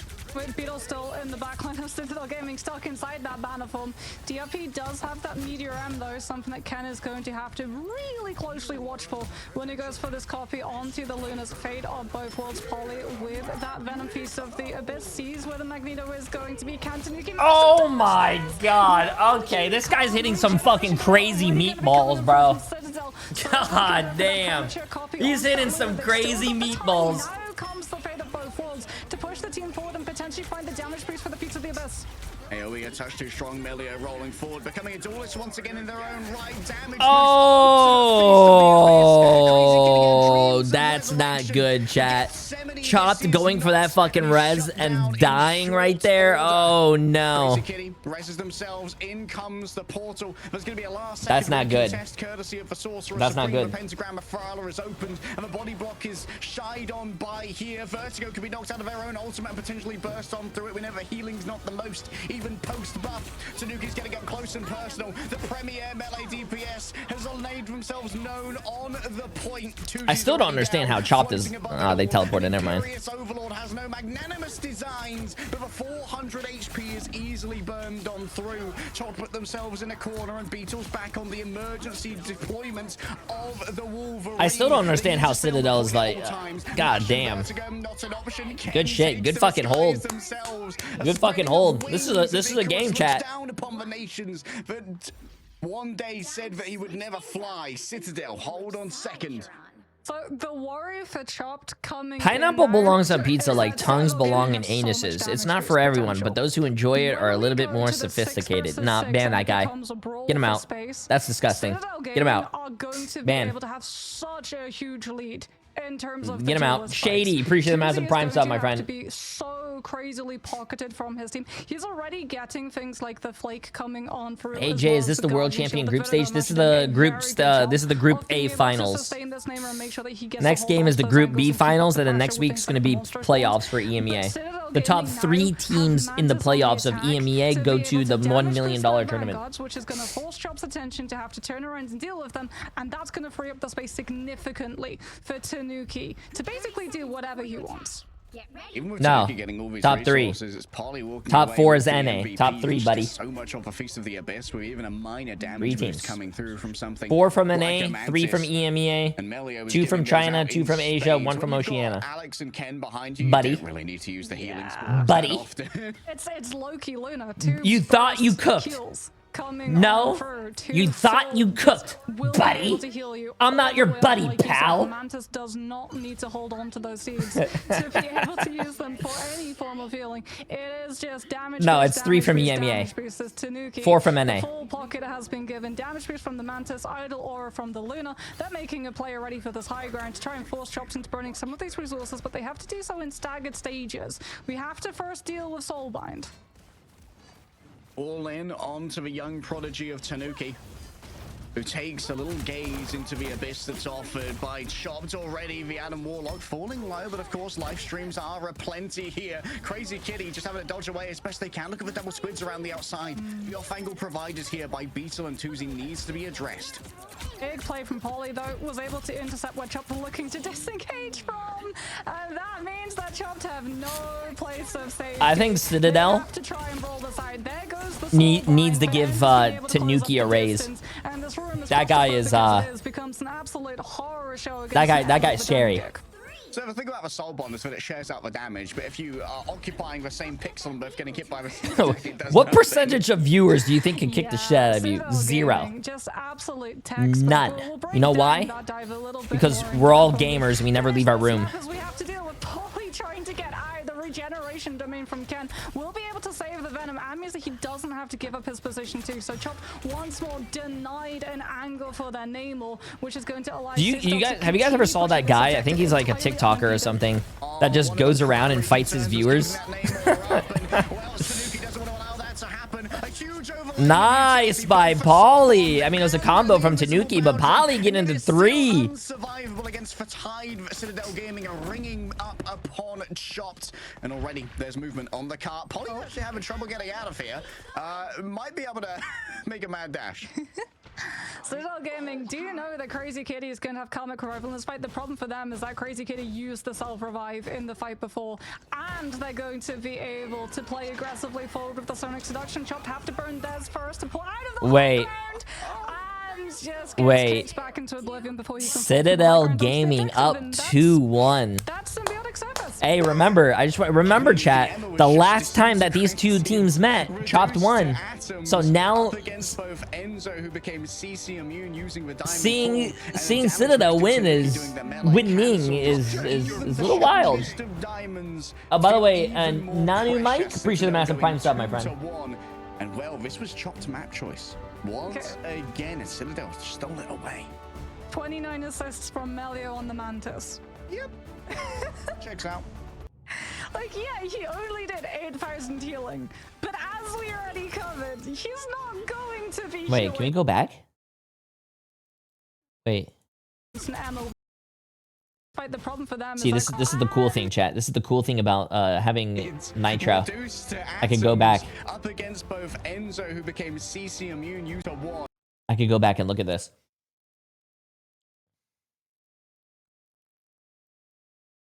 Damn, Pauly on the fucking Venom going 28-3 with 11 final hits. NZO 24-4.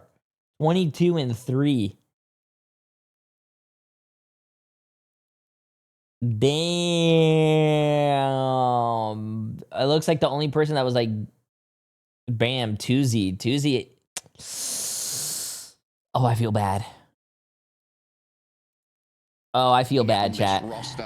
Melio certainly seems to be getting a lot of value out of it. Of course, when you've got a Giga Aimer in the neutral with Mantis, she does a considerable amount of damage. Jay, can we get your best at trying to be a broadcaster for that front? You mean a caster? No, I can't cast, bro. Extra players take damage, and while you were trying to concentrate, Nitro feature is a basic feature on YouTube. Yeah, but for live streaming, Twitch is just so much better than YouTube.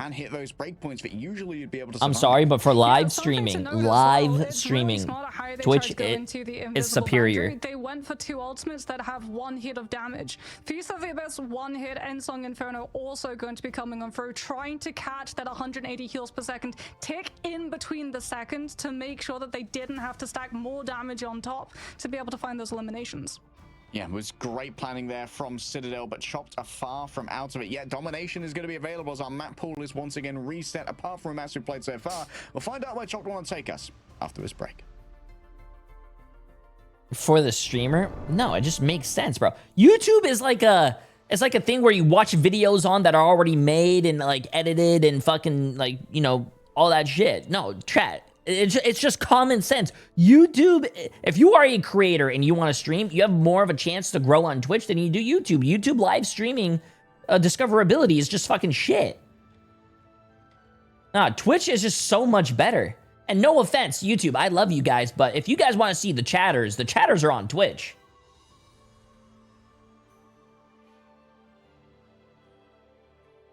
Yeah, it's just, I mean, like, look at YouTube. YouTube a few years ago were signing all these fucking creators to come over and live stream on their platform, and then they just gave up, and they're not doing any, like, you know, live streamers anymore because they know it's not good. No one watches live streams on like YouTube. I don't want to see the chatters. Mikey, my Twitch chat is amazing. Kind of, sort of. Nah, wait, Mikey, maybe you're spitting.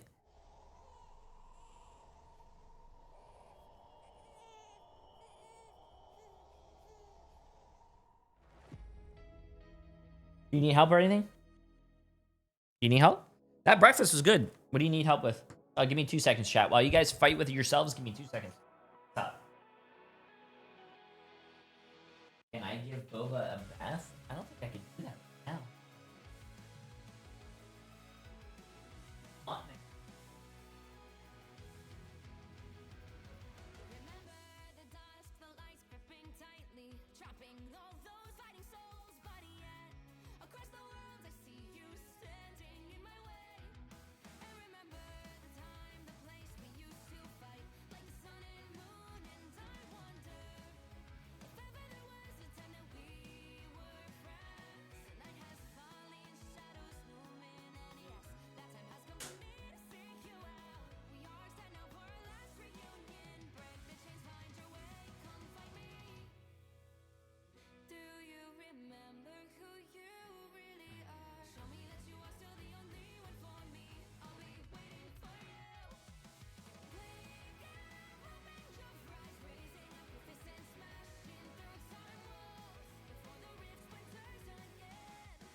Is a map 5 on the horizon here between Chopped and Citadel, or is this going to be some good, honest, salt-of-the-earth, blue-collar 3-1 Marvel rivals? We'll find out as Chopped are going to take us to what could be their last map in the group stage. Yeah, we finally found the composition that has enough damage to be able to break through all of the sustainability that one-sided Adam brings. And surprise, surprise, it's damage boosted Mantis with Loki damage boosting. But you know, just an extra little bit of damage boost on top, plus the Luna damage boost too. Like, it's kind of crazy that Citadel through the ban draft were able to secure themselves not just one form of damage boost, but 3, which really did mean that that Phoenix was absolutely throwing every single time into Snooki's POV. You just do so much. I will. Not watch the tournament. In the game, it's just ludicrous, honestly. And like Melee is pumping out the damage on the Mantis as well. You can really throw it out on the Mantis, and you get rewarded. Why are you bullying me? How well your aim scales with each of the headshots. Refreshing a life spore. Yeah, so focus up, focus up. Melee is going to be getting more spores than your average Mantis. I hope you guys are ready. I got Doritos. Well. They tried to play this Hulk Namor to have just so much spam damage and try and pick apart Citadel when they were looking for rotations. Plus Namor being able to control the off angles with things like the Invis Woman, the Guardian Shield.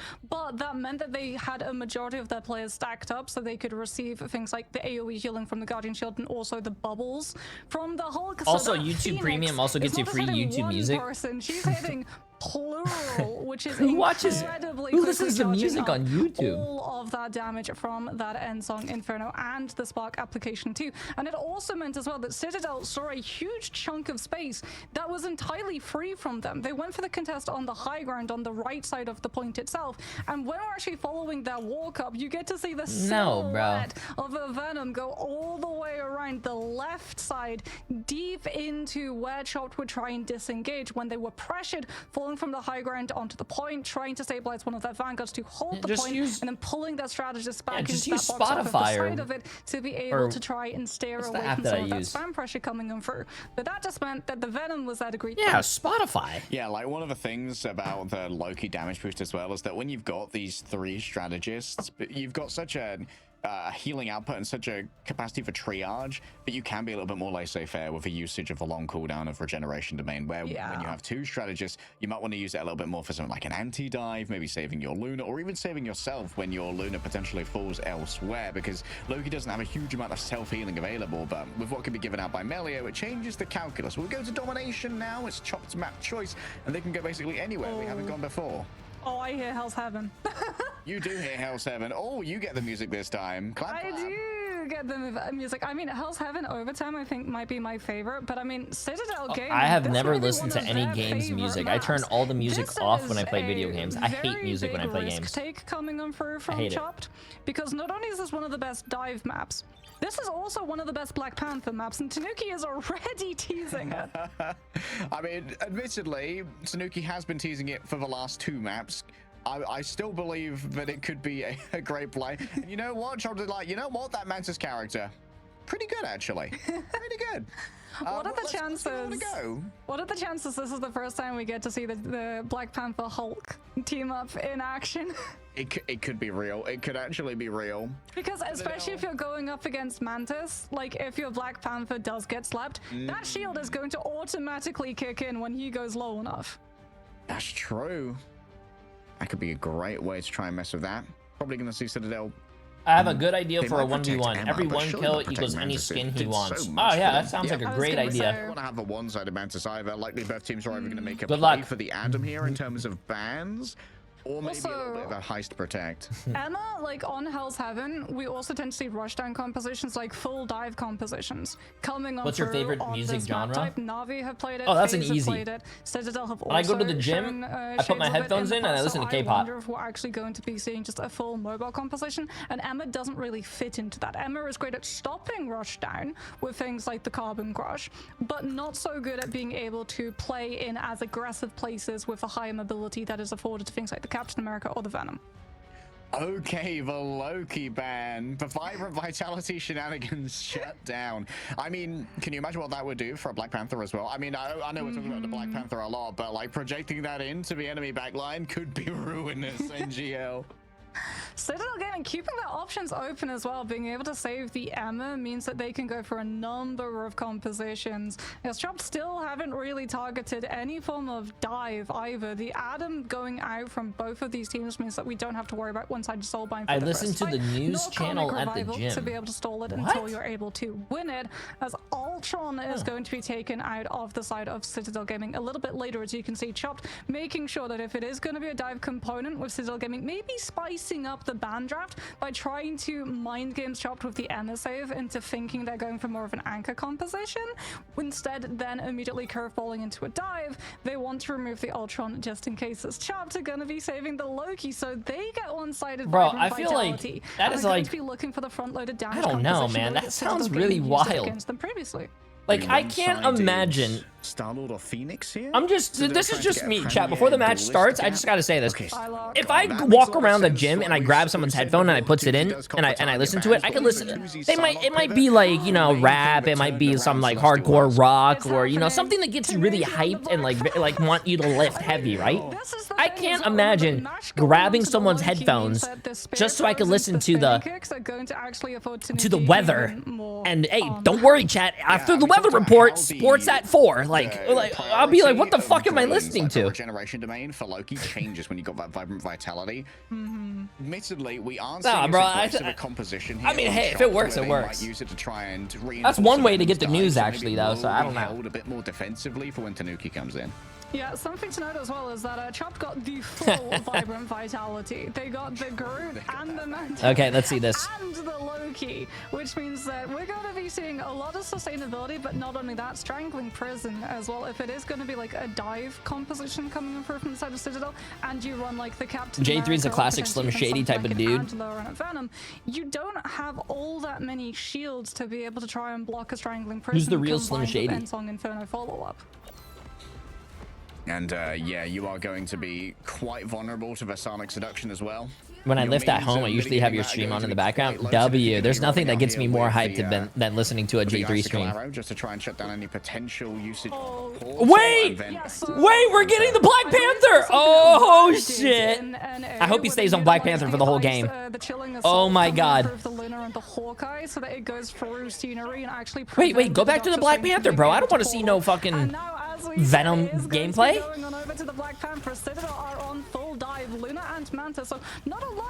Show me the BP. Not meant to be long term. They're just looking for an assassination whenever someone walks past, and those backline becomes a little bit more vulnerable. Green's used. Now it's time for Tanuki to potentially feast. Looking at this backline, remember vibranium marks onto these Lokis. Because I know you. And so he's going to have to try and disengage here. The Black Panther once again sent to a slumber party elsewhere. Just doing their best to carve through the Groot. Some primary fires, nothing wrong with that. Some good old salt of the earth panting around. And that is the Tanuki we know and love. I want to see the BP, Emily! You know what? I think we might be seeing Thing at some point come through from Chopped. Just so he knows people are watching, chat. He knows people are watching. You do know off of the Trooper's Fist connection. This guy is literally aura farming in the middle of the tournament, bro. Because that cat is going to be incredibly slippery. He's already got his ultimate within the first fight off of those Loki clones, but Chopped immediately swapped off of. Ast ready to descend, but a spinning kick elsewhere. Heard Beetle sending out a strangling prison. Didn't want any of that smoke, but Melio's going to be the one creating smoke stacks here. Bro, dude, he is taunting them. He's destroying their mental. There's no way, chat. He is aura forming and destroying their mental in the middle of the game, bro. Ultimates for this next fight, but again, how do you survive all of these dive angles from coming on through? You really do just try and provide a little bit of attention elsewhere onto the points that Citadel don't have that premature position to jump on one of your players the second that this dive begins. Okay, a little bit of baiting here from Tuzi and the crew. I'm not sure if they know the exact location of Tanuki. Yeah, they do. They managed to hunt him down. That's one cool cat, but it's because he's been put on ice here by the Winter Soldier. Tuzi backing off to the healing. Wait, please tell me he still stays on BP. Oh my god, he's staying, Chad. He's staying. It's an unfair fight, but already he's been afflicted with a spark. Nice slow there onto the disengagement of Enzo, but that invisible boundary is so far away from the remainder of the team. They're all in onto Ken. Tuzi's turning around the corner just to pop, chat. Here comes the Black Panther. Instantly chokeslam. Oh, chat, there goes the Black Panther. 07. No second chances, no forgiveness. Oh my god, he's still going. Contestation ready. Big plays coming up from Chopped. However, no point flip just yet. Ken comes up through with the portal for Ferrara. We go into freedom charge, and Polly is going to allow Citadel Gaming so much sustainability to hold on to this point. Vertigo is forced into utilizing the fate of both worlds because Chopped used absolutely everything they had in their arsenal to try and disengage it, and now Citadel just have the overall numbers. Oh my god, bro. Oh my god. We didn't get to see him kill 3 people. They only showed us the end. But he's... Bro. Really dropping they're emoting on them. It's nap time for Citadel Gaming, but Chopped won't be the ones putting them down. However, it's worth noting, over on Celestial Husk, Citadel did absolutely dominate on the first point, and then Chopped hit them with a full reset. True. Tanuki is 10-2 with 4 final hits. Melio's popping off though. 15-1 with 6 final hits. They were able to use Beetle on the Captain America. And Tuzi is the only other person that's doing anything on Chopped. He's 8-3 with 6 final hits. To look at him, stalled out long enough as well for all of the damage boosts to have run out that when the dive hit, Chopped actually had the opportunity to survive it.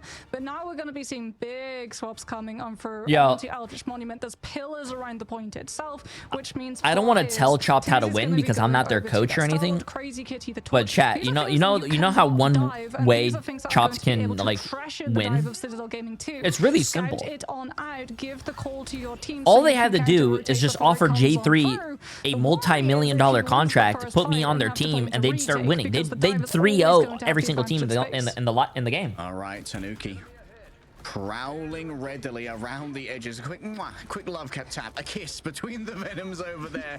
Tanuki looking towards the back. Actually sees the armor pack. He's going to be able to do some work on the BRB. Oh, won't be able to get rid of Tuzi though, who's already fallen on down. Oh, if he got that kill, that would have been one of the most craziest things I've ever seen. Once again, descend on some weakened opponents. Enzo falling low. Following after Tuzi. Nice right click for the iframe. Dodges all of the incoming damage. But the damage has already been done to Chopped, who loses their front line. DRP and Beetle unable to be healed through effectively.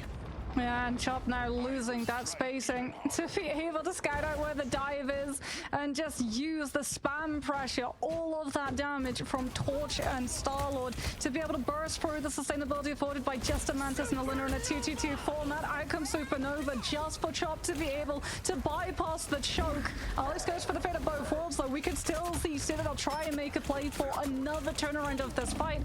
Ken's fallen since, however, Ensong Inferno being held for as long as possible. Melio also utilizing it for a full heal, and he might just detonate it directly below so he doesn't get picked afterwards. Taken down easily there, though. Beetle isolated on the other side. Oh, I feel bad for Chopped right now, chat. I feel bad for Chopped. I feel like Citadel Gaming is just like they're like playing with their food right now. The Captain America Ultimate of the Galactic Legend, not the most common thing I've ever seen. Ken doing their best to dodge around. I feel like they're literally playing with their food. The Soul Resurgence, and Alex is going to bring Tanuki back into the fray. Lord help us, he's ready to bast, but it's not going to be using it right now to begin with. Seeing the extra shields given over by the Cosmic Yarn. Amplifier knows that it's not a fight he wants to take. Beetle amplified and drawn on forward. Citadel Gaming is still in control as Melio plays around the outside. I want to see the BP. Oh, go to the BP. Go to the BP. I want to see this. The backside, eyes given over, and it's full hearts here for Tanuki. The heart-shaped herb will carry him elsewhere as he does not want to commit, and Tuzi sends him back to the spawn. Okay, Chopped now get an opportunity, especially off of this late stagger onto Melio. Now they can scout out where this dive is going to be and should be able to counter-rotate. They need to make sure that they're playing in spaces the dive is going to have problems. Eternal Lurker, Micah, appreciate the massive new tier 1 sub. Welcome. Appreciate it. To back it up, because they have Ken on this Mantis, still has the potential to find picks onto match with the invisible boundary. Doesn't even use the bast. No, he got off the BP, chat. Lord might do a little bit better. Crazy Kitty descends on top of Alex. No. Looking a little bit better on their second round of domination. Tanuki gonna have to report back to them. I'm sad. Receive yet another damage boost. Maybe a healing spore as well. We can see that it's on Enzo. I'm sad. Now I want Chop to win. Now I want Chop to win. Heading towards the back. Oh, the solar corrosion doesn't quite connect, but Sken's not quite so lucky. DRP with excellent bounces off the walls, knows all of the ins and outs of a Venom movement. Beetle mag dumped into the head, but you know what? He can do this all day. He's got the brains of democracy on his side. Beetle trying to disengage. A little sliver of health is all that he needs. As he has the brains of democracy on his side. Supernova still being held as well by Crazy Kitty. Invisible boundary has not yet been forced by Mash. Citadel have not been able to find the same level of impact they were previously having to play into these retakes. Look at the amount of information Chopped have from just the Torch's POV alone to be able to clear all of these angles, figure out where the dive is going to be brains coming or from. they say brains? I heard him say brains. Backline is so much safer in comparison. Citadel having to go so much deeper. This time it's going to be Galactic Legend, but that forces out the invisible boundary. Tanuki trying to have to turn his attention now with the ultimate onto anything there in and potentially peel as well, as DRP was looking for a counter dive. Tuzi's turn's going to be soon when it comes to that Galactic Legend, and there's no such countermeasures available for Citadel.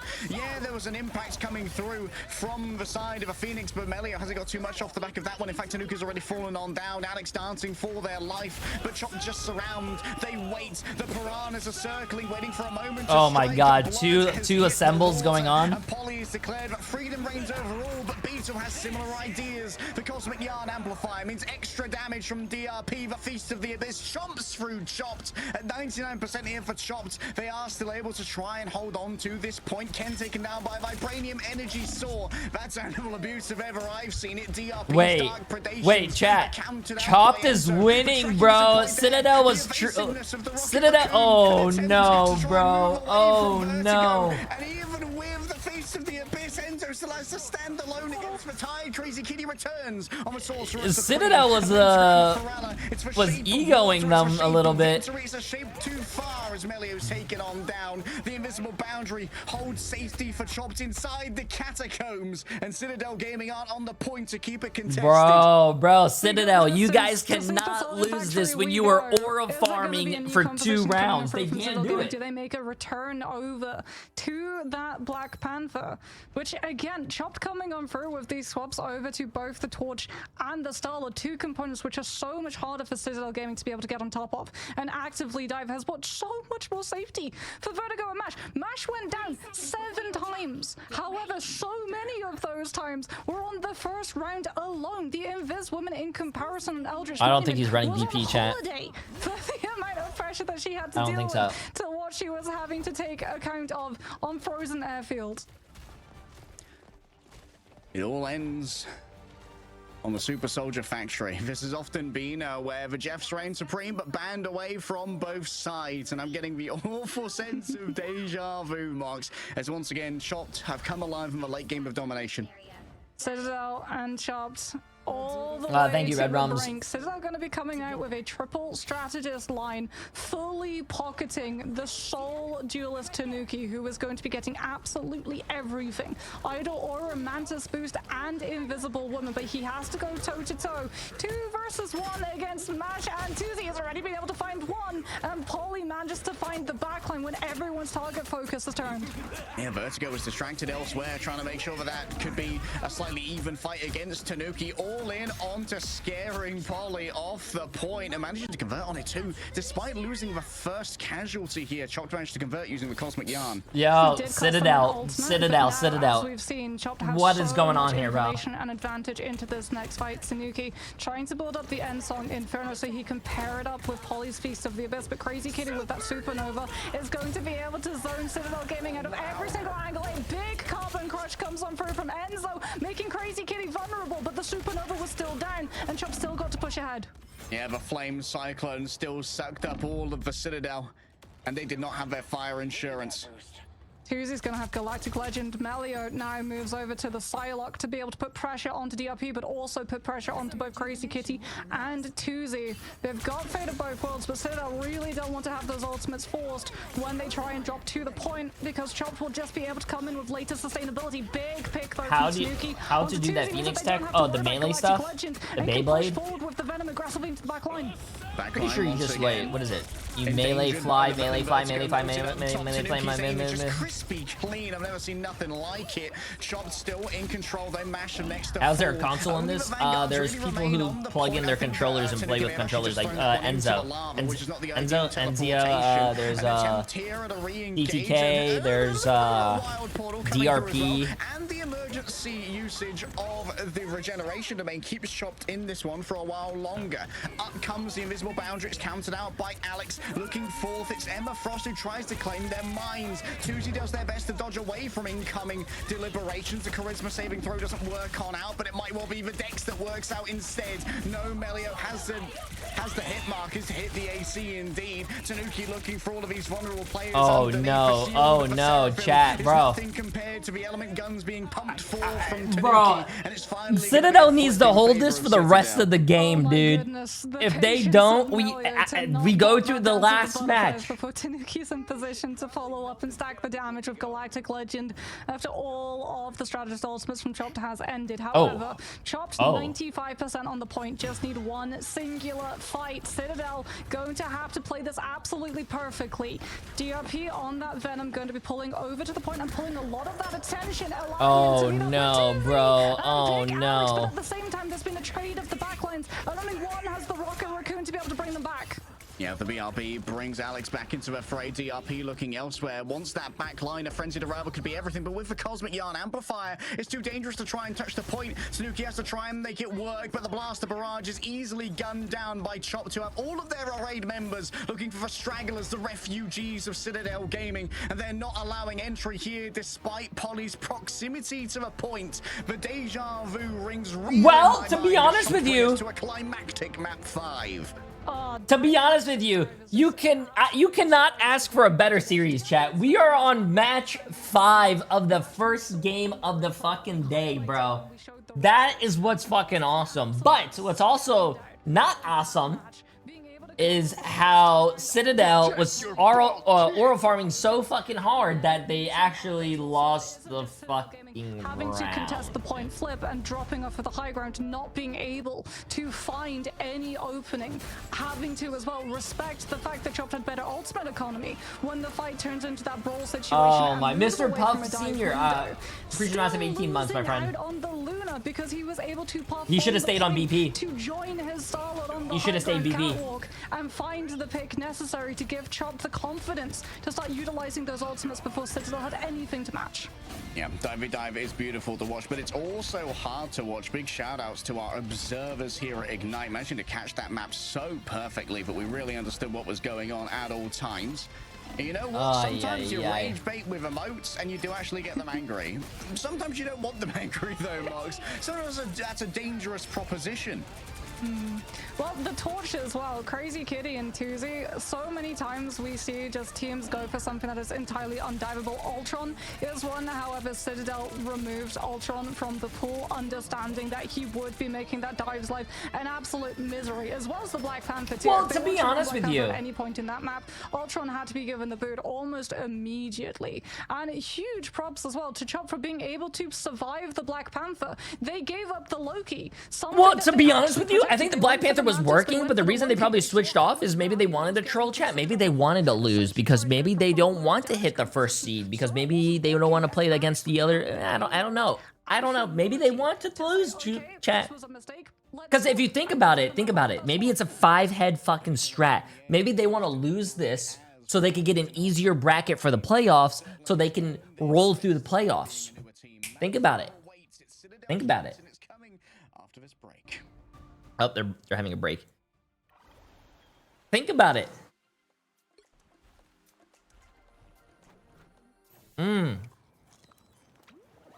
If you want to qualify for LAN, you should be ready for any team I take. That's true. It's true.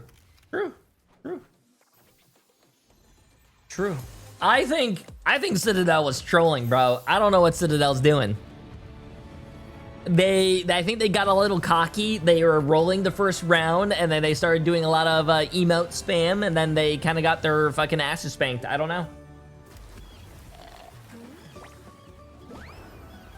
Think? I'm allergic to that. Yeah, I'm allergic to thinking too. Hold on, chat. Give me a second. This is my favorite part.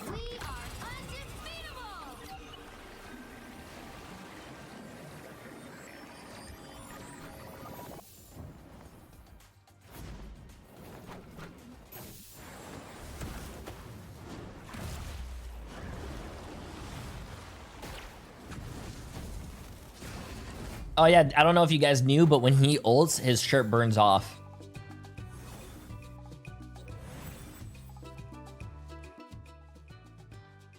Yeah, pretty cool, pretty cool.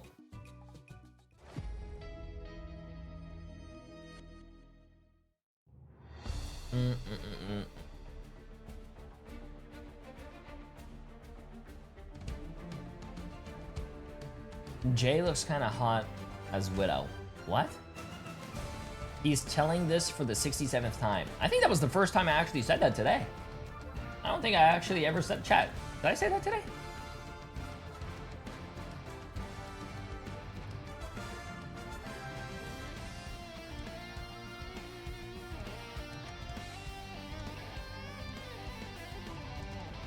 Oh god, was it actually just a troll to say 6'7"?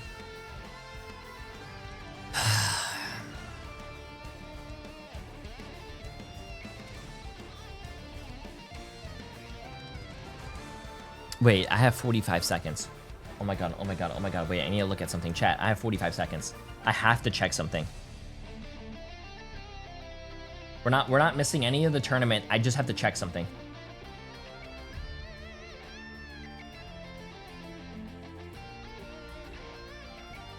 I have 30 seconds, chat. I have 30 seconds. I just need to check one thing. I just need to check one thing. That's all I'm doing.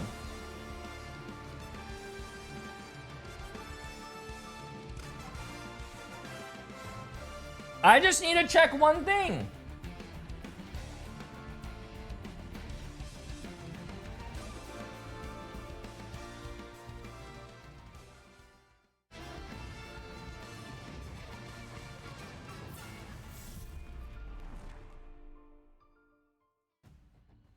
Never have I seen two teams go so hard in a seeding match, but when the reward is dodging FaZe, you very much have to put in the effort because FaZe are coming out Penguin of butts B for as 3 our months. third Appreciate seed, it. How which you means doing? presumably our second seed from here in Group A would face them at the beginning of the bracket for playoffs, and that's a scary prospect, but even scarier is the prospect of dropping your 5 Oh my god, it's done. series, and now Citadel get to choose where we conclude. Oh my god, chat, we got some moonshine. Can I get a W for moonshine? It hasn't been a reverse sweep.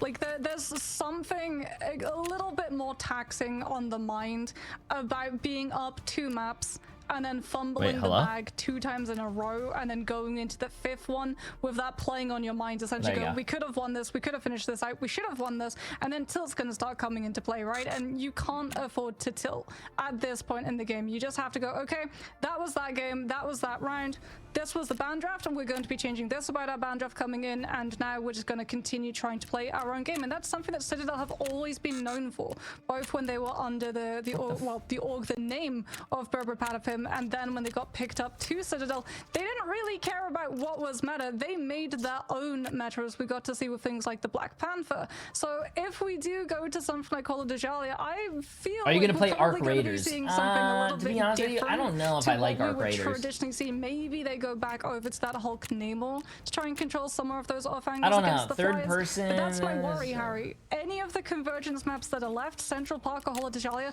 are really good flyer maps. And I mean, they just lost to a I gotta flyer work out, chat. composition. Okay, listen. I just gotta go work out. Huge from Chopped.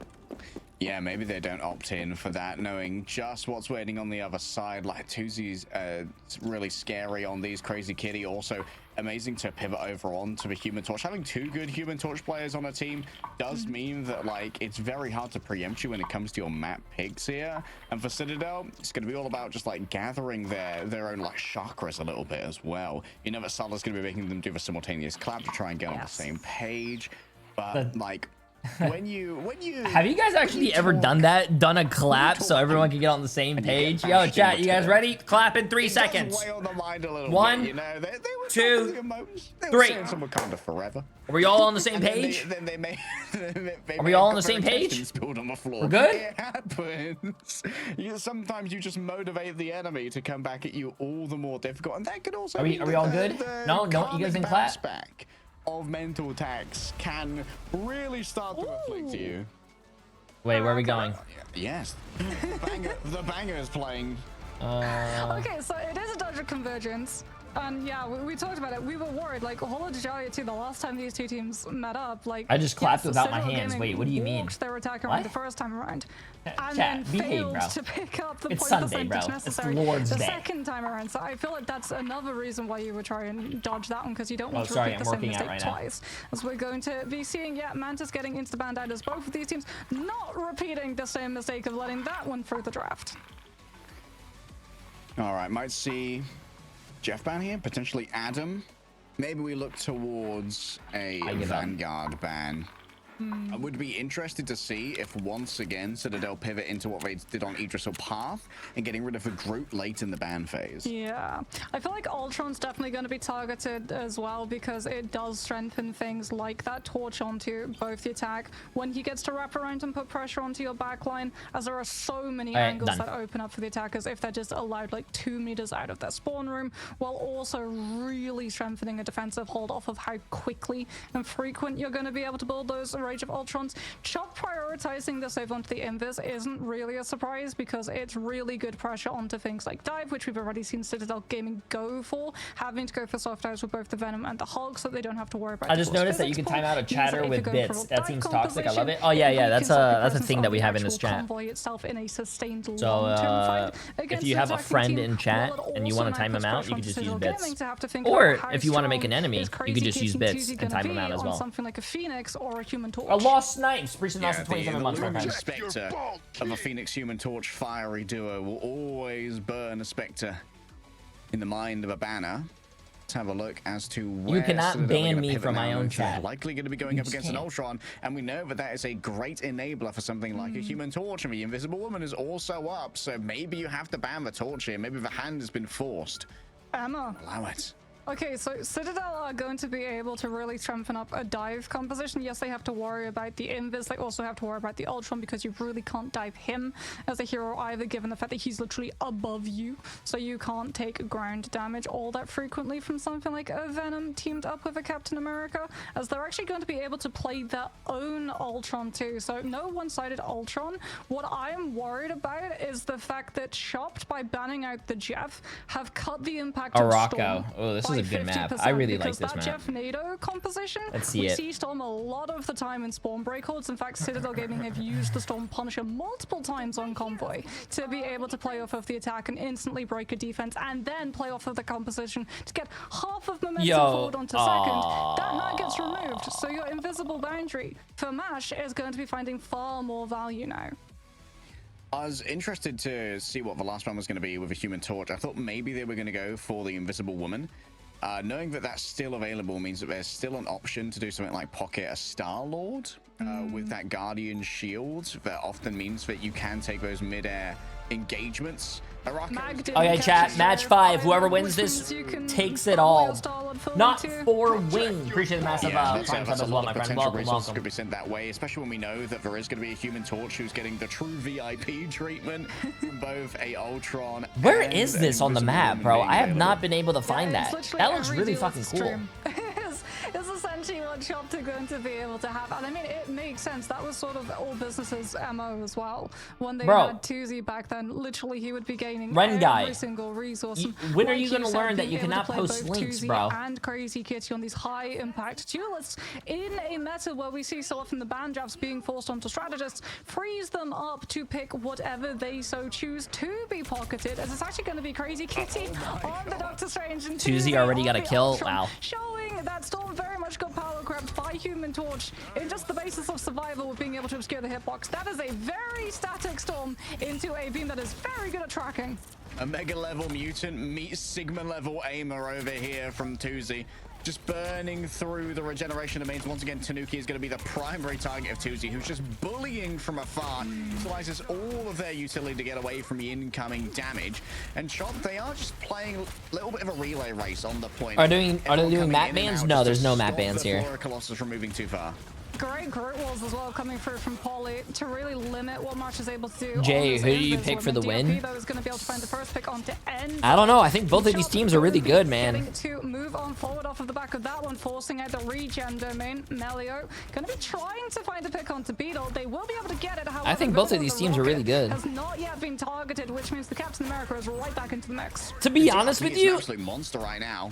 I think Citadel should have won their last game, but I feel like they were trolling. 5 shots per second, I say. So and they were like, W. They were like, I feel like they were egoing the other team, so it would be kind of funny if Chopped wins. Same three Vanguards are going to have their ultimates ready and available before Citadel Gaming get theirs online. Out comes the Strangling Prison from Polly into the damage boost from Tanuki, and it's going to be an Agamotto attempted from Crazy Kitty to even up the playing field. However, CC immunity from Final Judgment of Melio means that Chopped are going to start losing this fight now.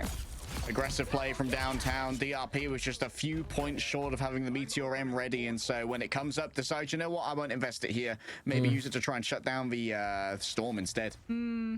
You can definitely use it to try and take Tanuki down. As we talked about, you don't have to worry about the jab, so it's not going to be Sharknado off of that map, as DRP is catching so much damage, forced into having to burn out that Meteor M just for survival. Tries to find a pick on Melio with the AoE damage potentially splashing the partnership from behind his turret. Doesn't manage to find it as the Hurricane comes on through in this boundary, forcing Chop's hand in terms of where they can position. Well, it's actually a pretty smart play. Yo, Run Guy with the massive 5 gifted subs. Absolutely insane. And with 5 gifted, Valorant gifted an extra sub. I appreciate it. As everyone's able to dodge away from wow, the real Valorant gifted a sub, chat. That's a W. Polly backs away for a moment, appreciate it. Was that a missed carbon crush? Just across my screen, an Emma flashes, not quite able to connect, and Citadel Gaming, they've kind of run out of steam on this push. They are going to have Strangling Prison. Wait, 9! Appreciate the massive Prime sub as well. And Roysu Rengai with the 10 gifted and also 3 extra from Valorant. Absolutely crazy. I appreciate it again. Absolutely insane. Stealing 3rd place of the week. Appreciate it. Valorant is doing a thing where if you gift 5 subs, Valorant will gift subs as well. It's like the September thing. Forcing them to have to take another fight after they burned so many ultimates before.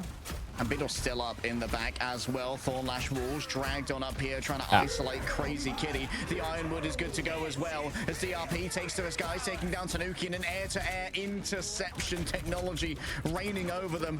As Melio now knows there's no Meteor M, this could be time to go with their final judgment. Pure damage ready to be laying on down. Beetle's got to flee away. Crazy Kitty, the Shield of a Seraphim can't stand up to this. The Cloak of Levitation, equally poorly suited to such audacious maneuvers. Beetle stands up to dual chain guns, but democracy simply ain't that strong, and that's going to be a full completion. Oh, good shit by Citadel though. The invisible boundary. Big final judgment. Good shit. Good shit. Good shit. The pressure as well onto the Doctor Strange, going first too, so that it's not even utilizing the final judgment for the CC immunity to Doctor Strange ultimate. What the fuck? So they gave Kai like 100k subs? I mean, it's not really that they give. Bro, you have to be a sub yourself to post links. Now we're going to be seeing the swaps come through. I have a bot. You did this 5 times. There is a bot on my channel that will time you out if you try to post links if you're not a sub.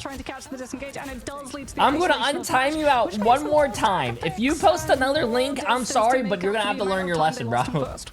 Yeah, cooking some smash burgers over here. Polly looking for yet another cheeky Strangling Prison. You know he loves to do these ones at long range.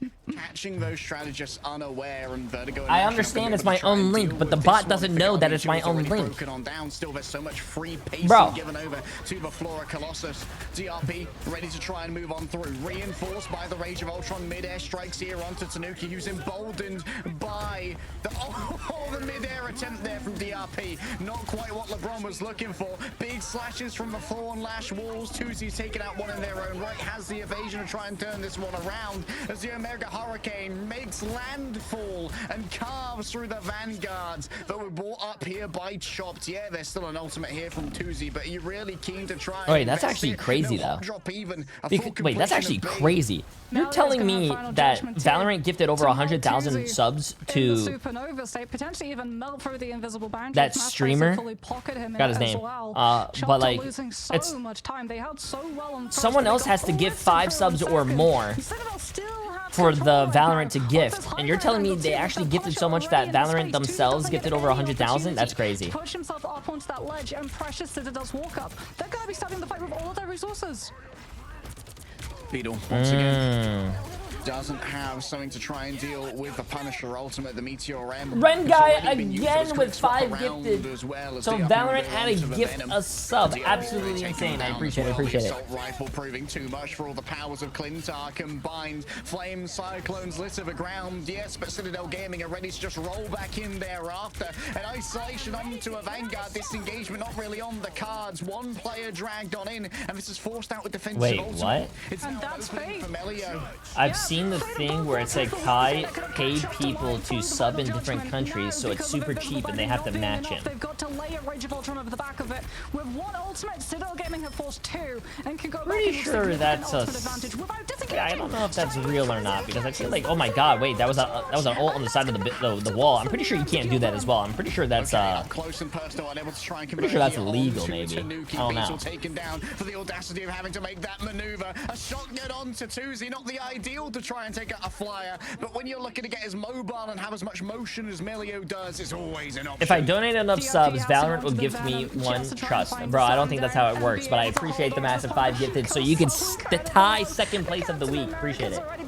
Yeah, I'm pretty sure that's fraud. The convoy. DRP gets carbon crushed out of his own Feast of the Abyss, and Citadel Gaming went from what looked like being full held to walking to and free like an afternoon stroll by the river. Oh man, the carbon crush on the Venom there, holding aloft for Symbiote. Zeus, offering to your grace, take him in your storm. You're just trying to summon 4. I'd say that's closer to the circle of life. You know, yo, Citadel. Like a circle of anti-life to me, if ever there was one. Oh, Citadel Gaming though, that play. Citadel's kind of cooking. Psionic Seduction is going to seduce the Invis woman. Right? If she tries to go for invisible boundary, she would walk either directly out of it or potentially somewhat further where Citadel Gaming would be able to find an isolated target. The only option that Chopped had to be able to deal with that Emerald ultimate was the Luna. And then they know that Final Judgment does too much damage per second for the 180 heals per second of Invis boundary to stand up to it, so they had to overlap Ultron and Invis to stand a chance of holding the space. Instead, I'll just go, okay, cool, we pop Final Judgment, we're not going to move forward, you've burned 2 ultimates, now we're going to wait, and then we're going to come through a Strangling Prison and catch your flyers when you're not going to be able to shield them. Huge big brain play. Just some great macroeconomic understanding. It was instilled in Citadel. Dude, Gaming. what happened in J3? Chop just went AFK now? I think I see an Angela. Wouldn't be the first time that we see her, and indeed, Tanuki is going to be on the Vanguard full dive composition yet again for Citadel. I feel like Citadel Gaming's just playing to have fun, bro, and they're winning. I don't know. They're running Angela now? Uh-oh. They were running BP so earlier? Play here, knowing that they're going up against the Rocket Raccoon. They know that they can maybe have access to that BRB early and force counter rotations from the harassed and harangued Rocket Raccoon. Wrapping around the back, maybe an Assassin's Charge. Crazy Kitty loses out in the duel to Melio. And look at this, it's just unfair fights wherever you go. Moving as a 2, but losing 1 means that it's essentially just a mad dash from 2. Oh, look at this contest. Yep. This is disgusting. Don't forget as well, not only is this Angela going to be able to get off of the pit. No, the Venom swings out. Okay, DRP survives another day. But as I was saying, Tanuki's going to have so much to say because he's got the Ultron drone, but he's also going to be able to get the overhealth when he drops down with the Axis. As the Wolverine from Beetle is spoiled for choice in terms of targeting. Nice shot. Nice fucking shot. The BRB could bring Polly back on the cap too, which is absolutely massive for Chop's momentum. The Tuzi's flicks are nasty. This guy's a mechanical demon no matter what he's playing. He's got the Ultron and Invis pocket as well. This is going to be an absolute test of how much Tuesday on this torch can do and how much resources his team is going to be able to give him. Crazy Kitty takes Enzo down. CITADEL Gaming not actually going for the portal recontest, trying to open up the fight instead. Moving for a choke with the Rage of Ultron, but the backline's been left behind. Bro, I feel like these fights are so fucking messy, dude. It doesn't even look like they're playing as a team. Remember, extra damage to over health from the Rage of Ultron now means the Venom can't stand up to the Rage for long. Crazy Kitty coming in close and personal, but somehow gets taken down by Polly. A Sentinel strike to carve through metal. The power of democracy doesn't matter what element you are. It'll win nevertheless. Bro, this doesn't even look like two teams are playing. It just looks so messy. I'm not sure if it's going to be necessary. I think they're gonna probably save it for when Mash uses Invisible Boundary and try and pull him out of it like a strangling prison. Oh, Wolverine Beetle almost finds the drop off from Enzo. There goes the Heaven's Retribution, but there goes the last stand at the same time. Beetle and Tuesday combining their ultimates and immediately CITADEL Gaming fall. Great combination there. Beetle now playing the Dorman. Isolation onto Mel. Oh, Polly barely stood a chance. Opened up with the assemble. Beetle's more about disassembly right now with the adamantium claws. Tanuki coming in close and personal. It's going to be all over Vertigo, trying to get rid of that lunar snow. Chasing it down would be fantastic as Melio doing their best with the Rage of Ultron to just heal through everything. Can't see what he's shooting at, but he's sure that it's effective somehow. I think there's some manner of body blocking going on the other side, potentially from a Flora Colossus itself, but the cart's going to move on forward. The mission area continues rolling. CITADEL back in control temporarily as Wolverine is distracted on the backhand side. Vertigo getting the work done. However, Alex and Ken have fallen. Over health given over to Enzo off the back of a big chop, but I think the damage has already been done here. The Rage of Ultron carves through the over health in little time that is needed, and Tuesday's just freely running down with these fire clusters. Poor Angela just hit the floor. Stalling up for a very long time. Yeah, I'm gonna be honest with you guys. If you told me what happened first point, I would not be able to tell you. There was just so many people going around the back, you know, flanking. So many. I don't know. Is over to the Starlord. We've talked about it. Starlord has been one of the most. Yeah, it seems like a team deathmatch more than like an actual but Mash with that Invis woman and tournament. I don't know. Going to be able to protect Tuesday a little bit better.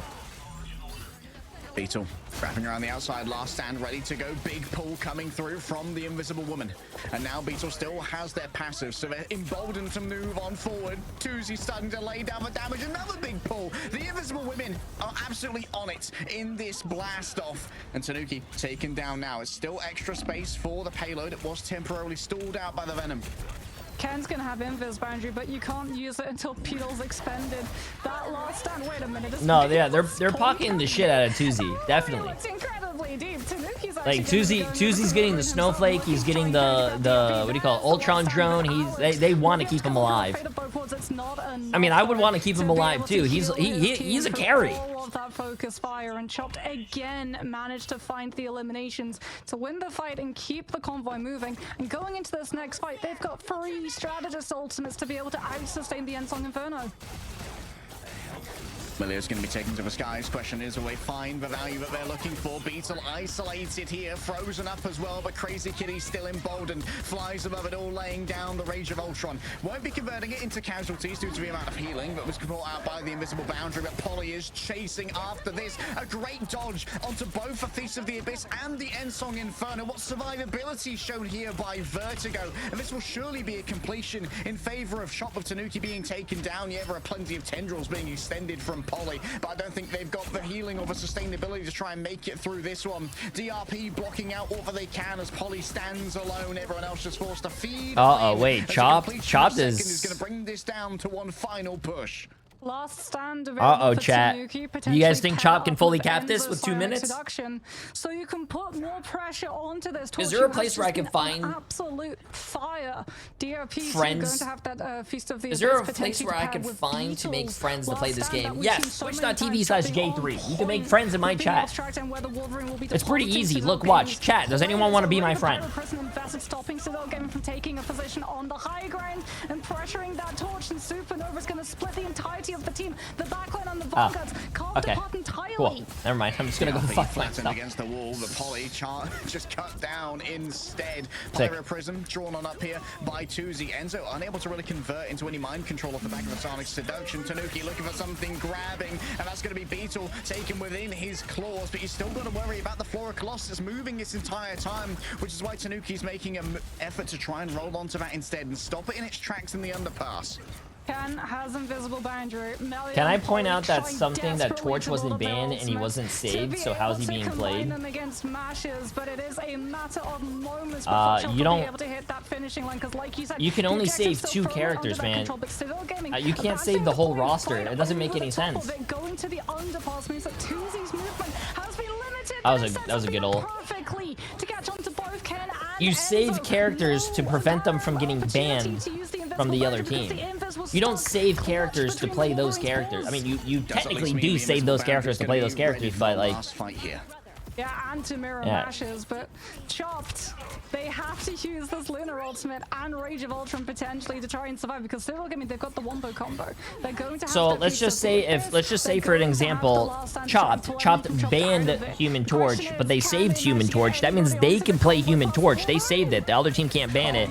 But since they banned Human Torch as well, Citadel can't play it. But the sustainability is still going to be there. A prison has been erected here by Tuzi to try and trap in that back line, and Poly's still got some space to work with on the cart and the Feast of the Abyss on the backhand side. Mash brings but if a character's not banned or saved, Chad, that just means that the character's still going to be playable. By the battle recall beacon, Beetle getting up close and personal already, 69% of the way towards another nice ultimate as you're dragged on forward once again by the auspices of a lunar snow. Plenty of healing given over by Alex, but thus far we are without casualty in this fight. Oh, Tuzi is popping, man. Tuzi's popping.